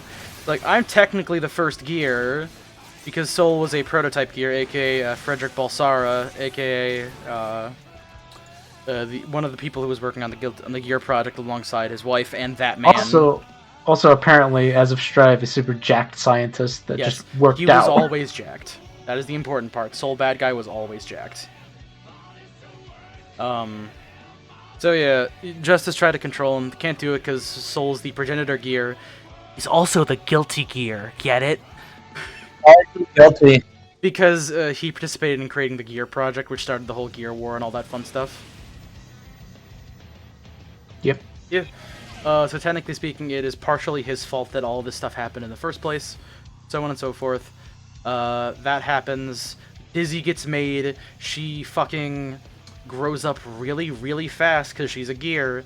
It's like, oh fuck, she's a commander type gear like how Justice is, so we gotta go kill Dizzy. So they put a bounty out for her. There is something mildly super fucked up that I inherently found out about that before going into that, is that, like, apparently Dizzy had made friends with a blind kid who was like, you're my friend and I like you, because she was shunned by everyone, and she just hung out at this grove with her. And then, come to blows, apparently this kid gets her sight back, looks at Dizzy and goes, oh, you're fucking gear, get the fuck away from me and shit. And then she meets up with Testament. Yeah. And Testament's like, okay, I guess I'll protect you now. Mm-hmm. Because, Testament apparently survives, for reasons. Soul finds Dizzy, so does Kai, and they're like, wait a minute. You're not gonna fucking hurt anybody. Alright, hey, Johnny of the Jellyfish Pirates, can you just kind of go ahead and take in this girl for me? I would really appreciate that. And he's like, yeah, sure, man, it's totally cool. You're my friend and stuff. You're like a One Piece murderer. I believe in the thing is that, like, Soul's about to fucking hardcore murk Dizzy, but, like, he fucking backs off. But, like, Kai's, like, straight up, I think from the get-go after meeting Dizzy, is like, you know what? I don't think you're that bad. Mm-hmm. And Dizzy is Sin's son, right? I mean, yeah. Wait, no, Dog, it's Mom, right? Yeah. Mm-hmm. So to clarify a bit more on that... Dizzy saw Kai and went, you're cool, get in. Yeah. So Dizzy goes to work with the Jellyfish Pirates for a while. Jam Corradoberry sees this happen and reports that that Dizzy is dead and gets the money so that she can start up her food shop. Guilty Gear 2 is ridiculously complicated and basically doesn't really add that much to the whole story, other than there's somebody called Valentine. She was made by the Backyard. She's a clone of Arya.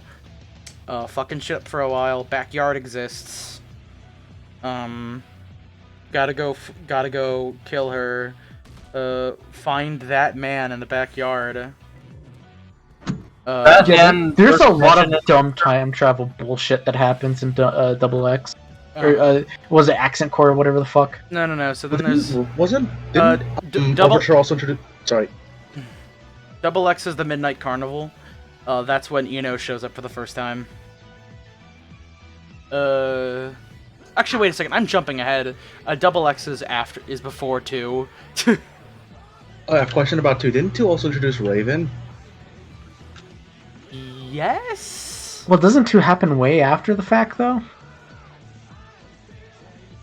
Raven is mentioned in Double X, and then he becomes more of a character in 2, and then he finally becomes playable in Exerd. Well, actually, there is a portrait that exists of him. That's it. Mm-hmm. Eno shows up. She is technically a servant to that man, and she's just kind of trying her best to quote-unquote stop the boring future that is destined to happen.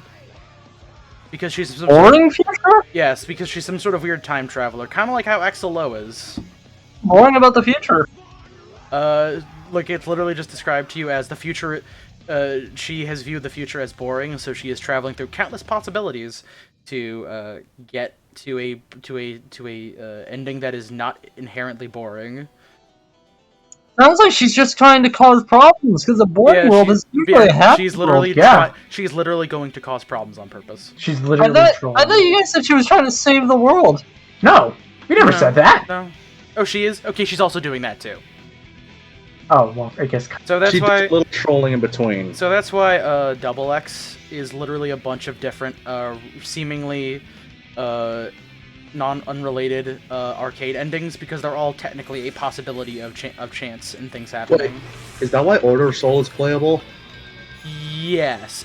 We started talking about Guilty Gear lore at some point for seemingly no reason, and then that just kind of spiraled out of control. Yeah, I was not there for most of it. Is essentially just gets told to fuck off, and that's just kind of it. By that man, I believe. Mm-hmm. Yeah, that man's like, what the fuck, you're such a stupid idiot, why do you keep doing all this stuff? Stop. That man ends up being super fucking weird. Mm-hmm. Two, like I said, the Valentines show up, backyard becomes a thing. The Zaz, the loreologist, is going to explain more things that I missed. I guess. Say it, don't type it. Yeah, speak up, motherfucker.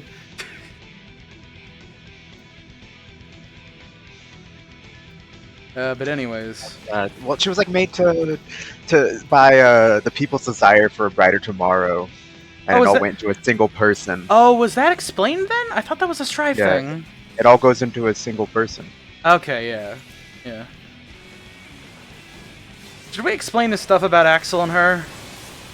Yeah. It's kind of isn't that like Strive stuff? I mean, well, do you already know it? I just know that, like... I'll play the story at some point. I just know the whole different realities thing about them. Alright, really. Here, this doesn't really matter that much. It's a cool tidbit of lore, but like in the grand scheme of the story with Soul and his many wives that he has to kill, apparently. The story between Ino and Axel isn't like super duper important. Basically, Axel, it was in like 1998, like just before all the crazy shit that was gonna happen with the Universal Will. He then has just randomly time traveled into the present day of Guilty Gear, and he's like desperately trying to find a way to get back to his girlfriend Megumi. Now the funny thing about Megumi is that she is. Oh my god, the fucking music bot's fucking up. Holy shit. Oh god. Oh, okay. Yeah, I was wondering. Well, everyone's kind of glitching. Yeah, what the that's fuck? not me. Did somebody kill the music bot? Yeah, just kill the music bot. Get it out of here. Oh wow, Orange, your voice is rotting out. Yeah.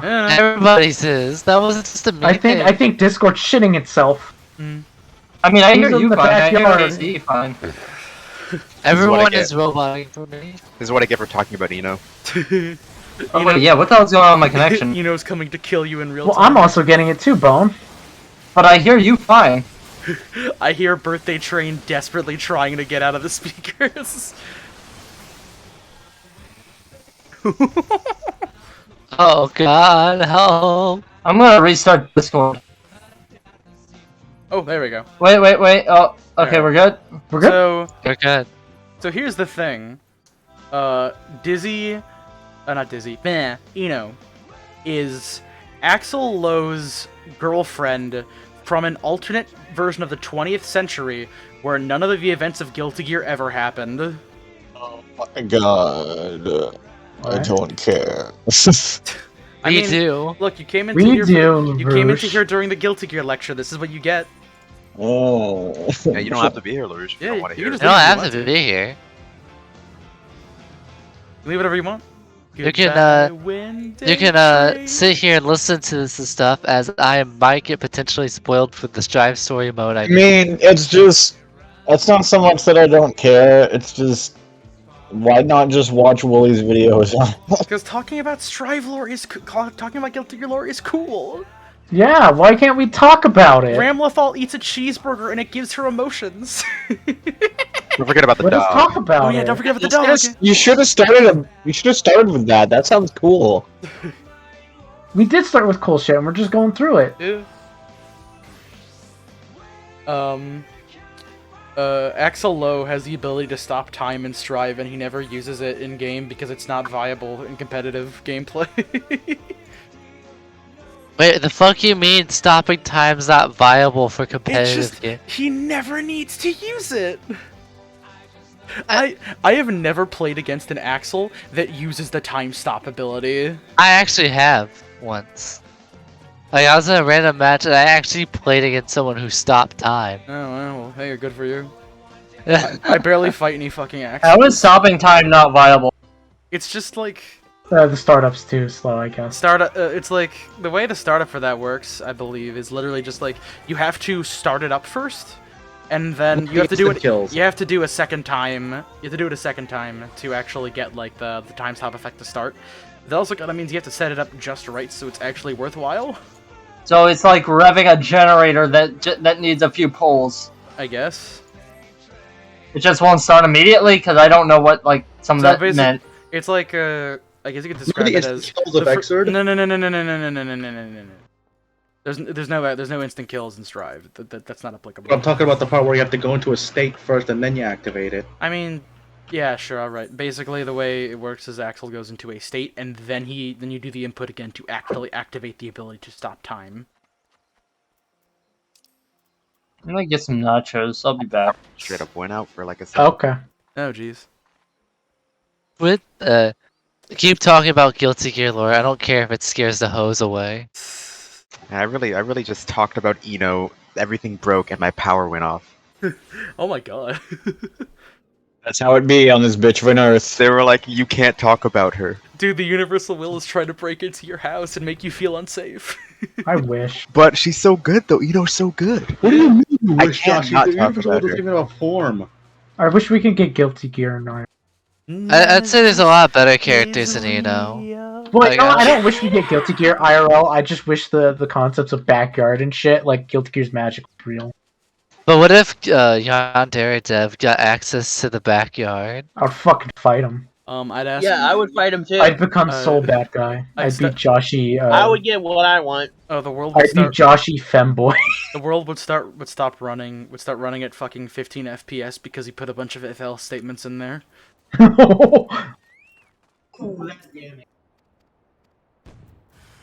Man, Requiem has such good lyrics. Mm-hmm. Here, put Requiem in the music bot. Just put all Guilty Gear music. They can't strike the Guilty Gear music. Oh yeah, Rindy. I guess. Which video games? Yeah, I'm guessing they kind of are black tech. You can't use your Game Boy anymore because the Universal will try to take it over. I can't play Xbox. I can't play Halo anymore. Damn. God, do you think the Universal Will did like the fucking Sonic.exe shit where it appears in your video game? I'll just remake That might be a the entirety of possibility. all the Halo games in Magic. Imagine you're playing Halo, and on the flood level, you just see the Universal Will crash into the sky instead of Yo, the you ship bled plugging. hyperlistic blood at me. Soul Bad Guy be like, they went Sonic.exe on our asses. Oh no. What if the Universal Will was just Sonic? I'm back. .exe? I've heard it's over. I have acquired nachos. Nice. What type of nachos? Tortillas. Are they yours? They are mine. I bought them. I mean, they're nacho cheese. How can you don't own them? Fuck you, AC. The oldest joke in the book, AC. I don't even like nacho cheese. Can't breathe. Well, how is it nachos then? It's just the chip. He just eats plain chip like a plain person. That's just called a chip, Bone. Why are we explaining this? This is literally the simplest joke in the universe. It's tortilla scoops. He's eating can you hear the crunch? plain chip. Yeah. Yes, I hear the crunch. Yeah, It's look, like it's a me. chip. Why is there like more crunch than like fucking CD Projekt Red in that mic? Because I'm crunching it in my hand. I'm gonna go into the backyard. I'm gonna make you feel unsafe. That's the one change I'm gonna make. I'm gonna make it so you just always feel unsafe. If I can go to the backyard, I change it to where I'm a femboy. I'm gonna be real. If I knew there was a backyard people could access, that would just make me scared by default. Yeah. If I was the only one that knew, right now. if I found that out, but I was the only one that knew and had access to it, I'd be like, Motherfuckers ain't learning about this shit. Oh my god, the skiff. Wait, what gif?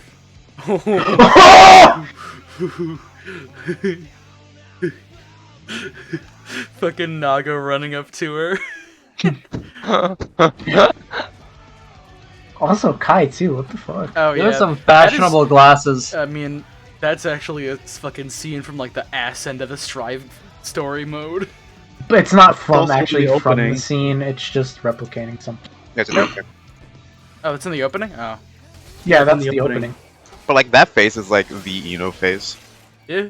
Yeah. Shout out to whoever, whatever. The Eno face was the face she made when she gets her finger up her ass. Well, this is like the most actually representative of herself. Not just her Soul Jack mask. The Daisuke did the he did like most of the design work for like the characters and shit, right? Yeah. He Shout also out. voiced Soul, right? He voiced Soul in the original games. He does not currently He voice doesn't do it Mr. Bad anymore. Guy because he can't do the voice anymore. Or it's just that I guess the voice wouldn't be as fitting. Yeah, can I be honest? I know people miss Daisuke's, but I feel like the current version of Soul fits better with his current voice actor. Because OG one sounds like a rebellious young adult. Meanwhile, the one we have actually sounds like a gruff fucking bounty hunter that's lived for over 100 years. How old is Kai again? In his 30s. Yeah, by like He's Strive or exactly something. 30 in Strive. Yep. Wait, how long does Strive take place after Exerd? Couple months. Couple months. Not that much of a time. I thought it took place a week later. Eh? And you could really feel those couple of months with Faust. Yeah. Hey, Faust doesn't appear in the story mode at like fucking all. Yeah, because they plan on introducing a new story mode DLC. I hope they explain what the fuck happened. Just like Exerd, Oh yeah, right? that's right. Stark Scrimblow! He shares a goddamn VA with Dark Neko Arc.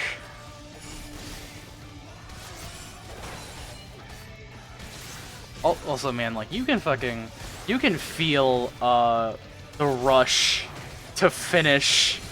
Found it.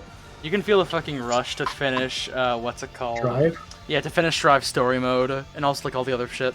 Like you can tell the vast majority of the time was spent on the presentation, the music, and the gameplay. And even then, that's primarily because I'm not sure if you noticed, people had a lot of problems with how Strive played for the most part. Wait, currently? Well, I mean, Some currently, but originally during like play things, people were all like, let's just say, very limited. the game would be, there would be many more complaints about this game if it released the way it was in the original beta. More specifically in that, so you know how Soul can do like the little Fafnir, where he just kind of like runs up at you and fucking punches you with a fire fist? Mhm. Imagine if you could do that 3 times in a row and it counted as a combo. That There's sounds also fun. wall splat. Yeah. That and sounds rad. You get a wall splat That's- and it takes hold out up. like 75% of your life bar. Shut up, Soul Main, Joshy. Well, Yeah, no, shut I'm not up. saying that. I think they should fucking buff Kai a bit. I feel like he's too weak. Yeah, they That should. sounds Yeah, they should legit buff that. awful, Joshy. Also, a keep question that about Kai. Did they stupid. remove his? Did They should get buff rid of Greed everyone. Sever? There's a point where it becomes stupid. Wait, what was the Oh. original? What was the combo that you said? Fafnir into Fafnir into Fafnir. Into wall splat into another Fafnir. Yes. Huh. Also, a question about Kai. Did they remove Greed Sever? Yes. No. Yeah. God They damn it. replaced it. It was replaced with a funny overhead kick. Yeah, that's pretty cool. It's the I'm gonna Fuda miss Greed arc. Sever. What? I'm gonna miss Greed Sever. I mean, yeah, Greed Sever's a cool looking move, what can I say? But yeah, I like the kick. It's really cool. I really like Fuda arc. Have you seen anybody like actually use the feint that Soul can do? Yes. Sometimes people can use it and will fuck up people, but you gotta be playing some fucking. It's also good for extending combos. Oh. Oh yeah, but can't you like use it as like a buffer for a buffer input if you're gonna do like a Roman Yeah. cancel? Yeah. Alright, so I feel like I will never use it. I don't know what any of that meant, other than what a Roman cancel is, kind of. So, you Fighting can, game. so basically, so you already kind of know what a Roman cancel is, right? Apparently it slows down time, although I've only ever seen that kind of happen once. So boom. When you... There's 4 different kinds of Roman cancels. Are there? There's the red Roman cancel, which you'll probably see the most of, which is basically just, hey, if you use it, it basically makes it so you can extend your combo because they have to get caught in the thing. There's like there's purple Roman cancels, which are basically just kind of like wasted ones, or just kind of like gives you kind of a second to think about it. Blue Roman cancels, which is kind of slow down time enough for you to extend what you're currently doing. And then there's just kind of like the yellow Roman cancels, which is basically just if you're out of burst and you want a way out, you can just do that, and it counts as a burst basically. Well, I wouldn't say it like that. It's quite. that if you do something unsafe but you want to make it safe, you do use that. That's also not true. You know what a Roman cancel is, right? YRC, It's like a cancel. Only Roman. YRC is mainly used when you're blocking. Okay, it sends the opponent back and puts them in like a little hit stun kind of deal, so it like that's neutral essentially. So if you were to say hypothetically, do a combo and then you do the fake Roman cancel, you do the fake what's it called? The feint. You do the feint by accident, which goes out really, really fast. Like it goes out faster than a regular gun flame. If you do that and then you do a red Roman cancel, you can continue to do shit because it will also prop your opponent back up into the air. That being said, Soul is a monkey man who can do anything, and it does it does like 90% of your damage. Help. Like I've posted some fucking combos. There aren't even really combos. He just got you in a really compromising position, and he just fucking kills you instantly. Soul bad guy. I kind of miss instant kills. Soul bad guy will break into your house and make you feel unsafe. Why do you keep staring at my legs? 'Cause you ain't blocking low. But anyways, instant kill. I don't think instant kills are going to come back to Strive. Yeah, to be honest, like I know they're a big deal and that you get to see cool shit, but like, I feel like for Strive it wouldn't fit that well with how the game's. I mean, I think it could still come back. You never know with the new versions of the game. I suppose. Maybe. I mean, to be fair, it's entirely possible because it's like I said, the game kind of feels a little unfinished in certain areas. The UI definitely. Yeah, the UI feels like 3 different UI designers were having a fucking piss fit over what gets to be in the game. Remember the fucking alpha, the UI? Oh yeah, look even worse. Yeah, I remember people brought that up. I go, hopefully they're changing it, and they go, okay, thanks to feedback, we're gonna change it. Actually, we had no plan of changing it until now. I was like, really? Like, on a bad day, there are at least 3 or 4 different fonts on your screen at once, and that is a nightmare hell for a UI designer. Because there's not really like a structure to it. Wait, here's the original character select screen, by the way. It looked awful. Oh yeah, please show it. It looks so fucking bad. If it'll upload. Oh, there it is. Oh, here, I'm gonna fucking... I know there's so terrible. I know there's a cutscene happening right now, but I want to show this on stream. Wait, is that the original Strive look? Yeah. Look at this. I don't like that art style. Yeah, it looks awful. This looks like the fucking Wii port roster. Was this like just a test thing though? Like I meant this was the very first beta. This was the very first beta that came out. Were they intending it to look like this? Yes. Yes. Something like that, but they got feedback and they changed it. They very directly stated that they were never planning on changing this until people started speaking up about it. Yeah, once again, this looks like doesn't even look like they're icons. This looks like the Wii port roster if it had one. Like, so, you know, my problem with it is that you have characters like Nago, who are the only one-shot type character. So can you imagine how fucking barren the UI would look if there was individual types and tiers that had like their own like fucking folders for characters? Like, I mean, like, what the fuck would do? Because we already know Jacko's going to be a DLC character. What the fuck would Jacko would have been? Also, hey, I just noticed. I think she would have been tricky. I just noticed they changed May's clarification because May is balanced in the described as balanced in the game. It's weird. Power.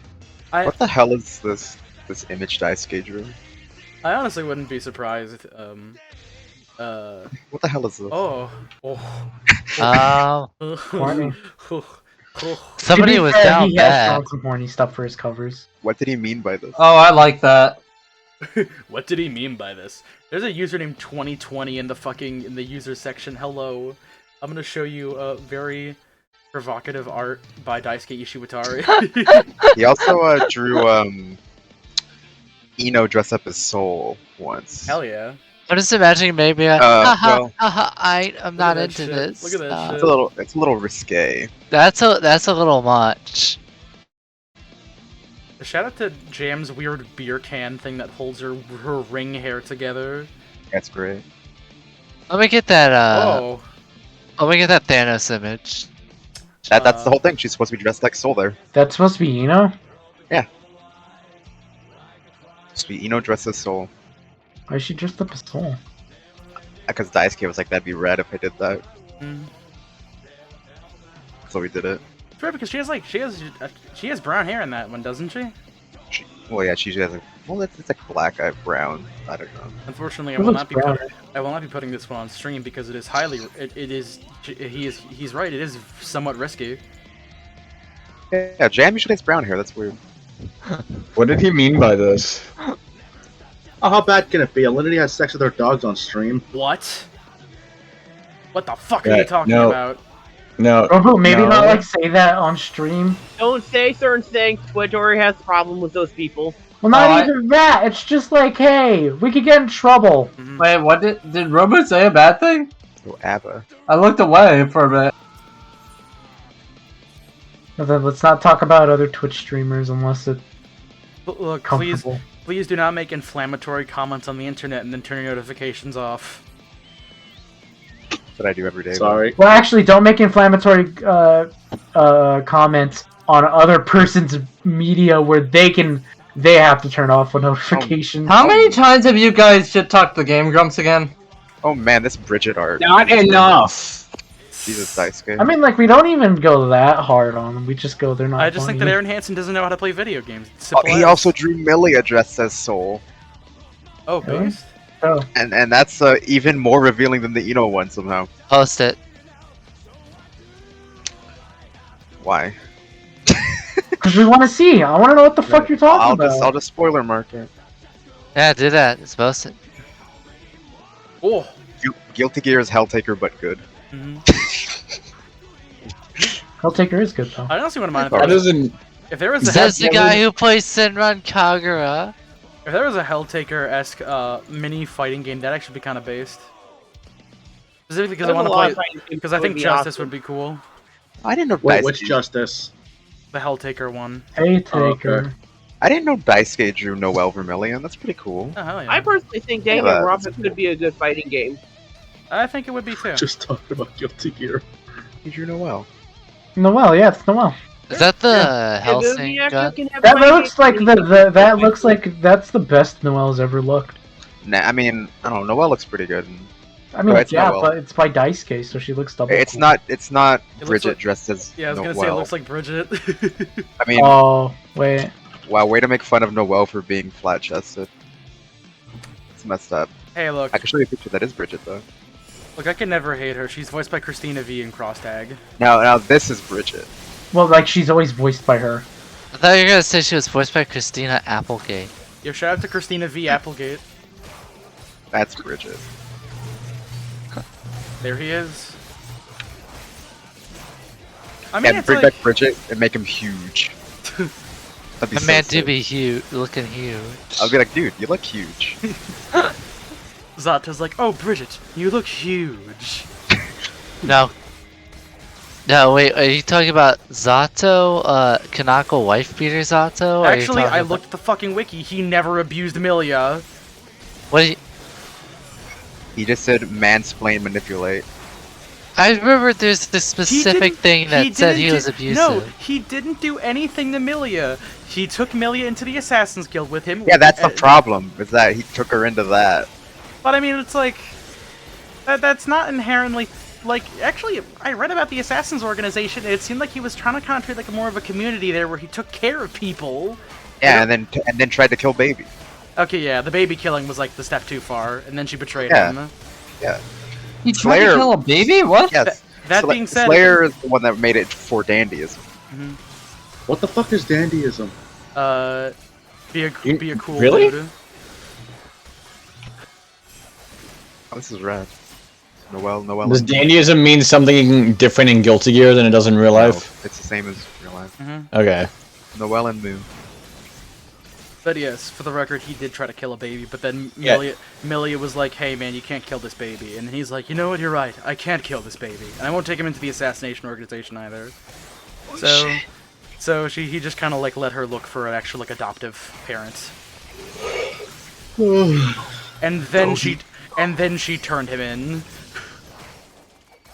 And that's why he hates Milia. Baby So what's killing bad. Potemkin's story? What? What's Potemkin's story? He was a slave in the kingdom of Zep, and then President Gabriel took him in and turned him into a super. Well, no, he was already kind of a super soldier because he was huge. Yeah, he has a weird Genetic. He has a weird genetic mutation that basically makes his chest fucking huge. His chest and And arms arms. massive. Yeah. Just him. You know, I it's used to something think I Potemkin can was a point robot. out, but I won't. You know, I used to think Potemkin was a robot, like when I first saw his design in Exord. Nope. Then I realized, oh fuck, that's a helmet. Well, no, because in the original games he was just fucking shirtless with a collar. Oh, yeah, on he was his just neck. a guy. Did they create Zep together? Someone please refresh me on that. I don't know.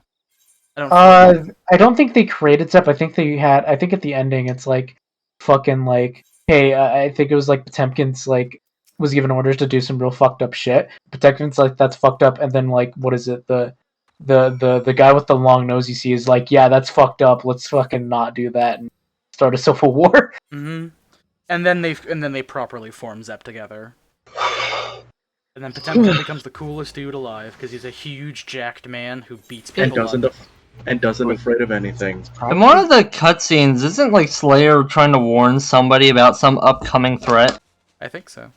What's He's telling Amelia about that. Yeah, what is the upcoming threat? I forget. I'm imagining like a scene where fucking President Gabriel's like, Potemkin, you look huge. Thank you, President Gabriel. I've been working out lately. I think. Wait, what were you saying, Bone? There was some cutscene with Slayer and some other character where Slayer's trying to warn this person of an upcoming threat. Yeah, the threat was Ramlethal. Oh, I don't get my. I have to get to level 50 to get my. I thought that ninja armor. I mean, I know it was an Exord, so I mean, wasn't Inside, Ramlethal? Ramlethal was the antagonist. Yeah. Yep. Oh. She was Oh, the I thought it was- bastard. I thought he was talking about Happy Chaos and all that. No, Slayer's not No. in this strike. Happy Chaos He's is not. in I mean, I'm talking about That's Exord. That's it. Happy Chaos is Exord? not an antagonistic force until Strive. Yeah. What an odd name. Dude, Daisuke draws some rapping. Somebody describes something as Happy Chaos, and then he's like, you know what? I like that name. I'm Happy Chaos now. Mhm. Drew Tsubaki and Haku. Chaos. So red. It's more like a Yes, primal home. unfortunately, what did you now say? he's gonna be hunted by that one Final Fantasy guy now. We're gonna kill Chaos, no matter how much he's happy. Wait, What? Wait, Zaz, what did you say earlier? I was just saying that he drew Tsubaki and Hakumen. Oh, I thought you said something else. Are you still streaming? Yes. Orange? Yes. Why? I don't know. I've been He's playing. too lazy to turn it off. I've been playing FF14 this whole time, and I figure, fuck it, just keep it on. I don't care. Just don't play copyrighted music into the Goku Yeah, bot. just put in Guilty Gear music or whatever. No, you could just hear like Death Grip's lyric. I am then forcibly required to eject the stream and then delete the fucking VOD. I love how there's a good portion, like a half-hour portion of me and Zaz sending a spoiler character from Umineko pictures. Oh yeah, we were just doing that. Did you like what I pinned? I do. God, Nagoriyuki's theme is such a headbanger. Which one? Yo, I love the Beatles. Play this shit. I love how it's like fucking. I put a disgusting look face on this character, and I said, "When you take your date to fucking Pizza Hut," and then Zaz replies with them being super happy and saying, "When I take my date to Pizza Hut." I would take her to an actual pizzeria. No. I don't Pizza care Hut. how. That's not a pizzeria. You know it. Yeah, Alright, I'll take her guys, to Pizza Hut though. It's I like should top out now, guys. See ya. Alright, see you, Yeah. Ruben. See you guys tomorrow. Oh, I'll by actually the way, BRB those real Pizza quick. Hut restaurants are no longer being actual restaurants. They're just going to be like the, the depot for delivery and carry out now. What do you fight for? So you're just going to sit by your car by the Pizza Hut. Now it's time to feast. Can't Keep find by. it like cold steel. I think they could make Appa fight like really cool if they brought her back. I thought they fixed her though. Yeah, but like No, wait, did they They fix fixed Appa? Zappa. They fixed Zappa. They didn't Zappa. fix Appa. You can't really fix Appa. She's a fucking homunculi. Yeah, it'd be so rad if they brought her back. I can fix her though. Yeah, I can fix her. God, what other fucking leaks were wrong and one of the characters that comes back is Appa? I'd be pretty hype. But that being said, I'm pretty sure it's fucking set in stone. Yeah, I'm fine with I mean, Jacko. I know you're fine with fucking Jacko, motherfucker. What if they bring Jacko and they don't even change any of her mechanics? It's just exert Jacko and Then Tron? I'd be able to play her. I will simply hold out for season. Somehow I think if they brought back Jacko, that she would be even hornier than she is now. I mean, no, she'll look like how she does in the story. Which No, has but, like- significantly larger, Larger bust boobs size. Yeah. and hips. She got this fucking. Her She's got model would be like just as horny, but her like animations would somehow be hornier. Nah, I don't think they would be Look, hornier she's at got all. those. She's got those I apple don't know, bottom man. jeans and the boots with the fur. She doesn't have any boots with the fur. I don't think she'd have that same crouch at all. Delayed to bend the knee. No, but she'd have like a throw, and it would be like her putting her ass straight in your face, and it would look like really horny. I mean, most of the animations are in character in LaRouche. Guilty Gear. Is that not in character for Jacko? It's not. I hope that Nicole Tompkins was saving her best for the fight lines because. Is there a character that would work for? Yeah. Like No. an ass slam? I don't think so. No, not at all. Not even one of the dudes, one of the males. No. But yeah, as I say, it's unfortunate that the only thing I have to criticize Dub for are the two main characters. I got used to Soul's voice. I think it's fine. Here, I'll expose myself right now. This was sent to AC.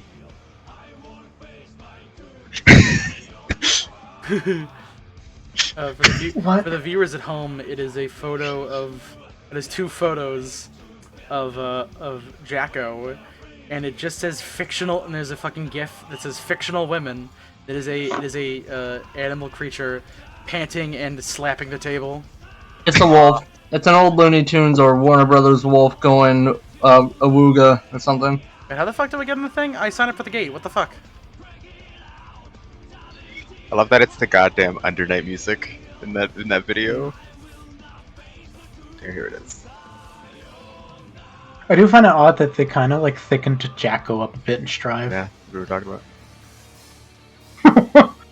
Do you prefer white hair Jacko or red hair Jacko? I think the white hair looks better, like from like a color scheme perspective, the white with the red under. But I'm fine either way. Actually, I like the red more. I think the red just looks weirder with the white underside. I think the Strive version of Jacko is just a bit more boring looking. What? She's the same, but minus the hair difference. The color does a lot.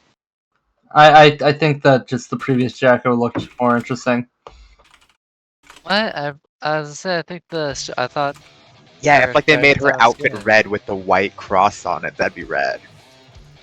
That's probably gonna be a skin. Look, she has those apple bottom jeans. I love the bell bottom so much. Yeah. It's so good. They went so hard on her design. I love it.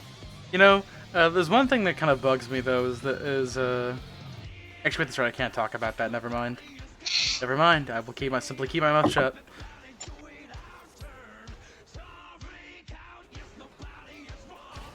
Oh boy, Tomorrow, here comes Tomorrow I'm just gonna do a mad dash and beat the Strive story mode. I mean, you can't really 4 hours. beat the Strive story.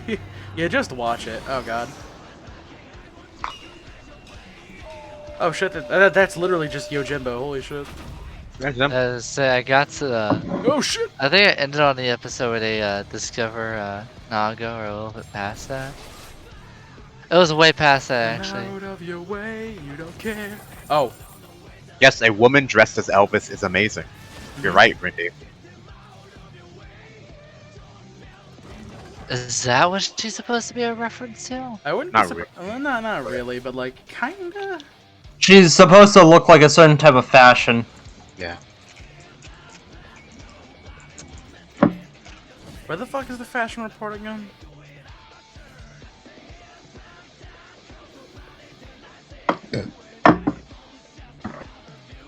Man, I can't believe that the stream's still going. Yeah. We're just vibing, we're talking about Guilty Gear stuff, it's great. Yeah. Have our own Guilty series, the Guilty Gear series. Step 1. Strive. Just go straight to strive.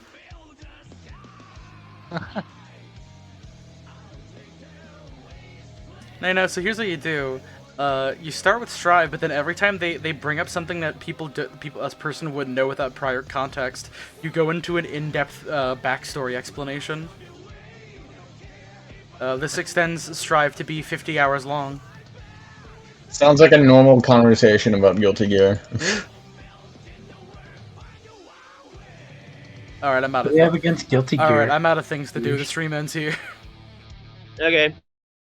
Tell us when to stop. When it actually stops. Good night. This game contains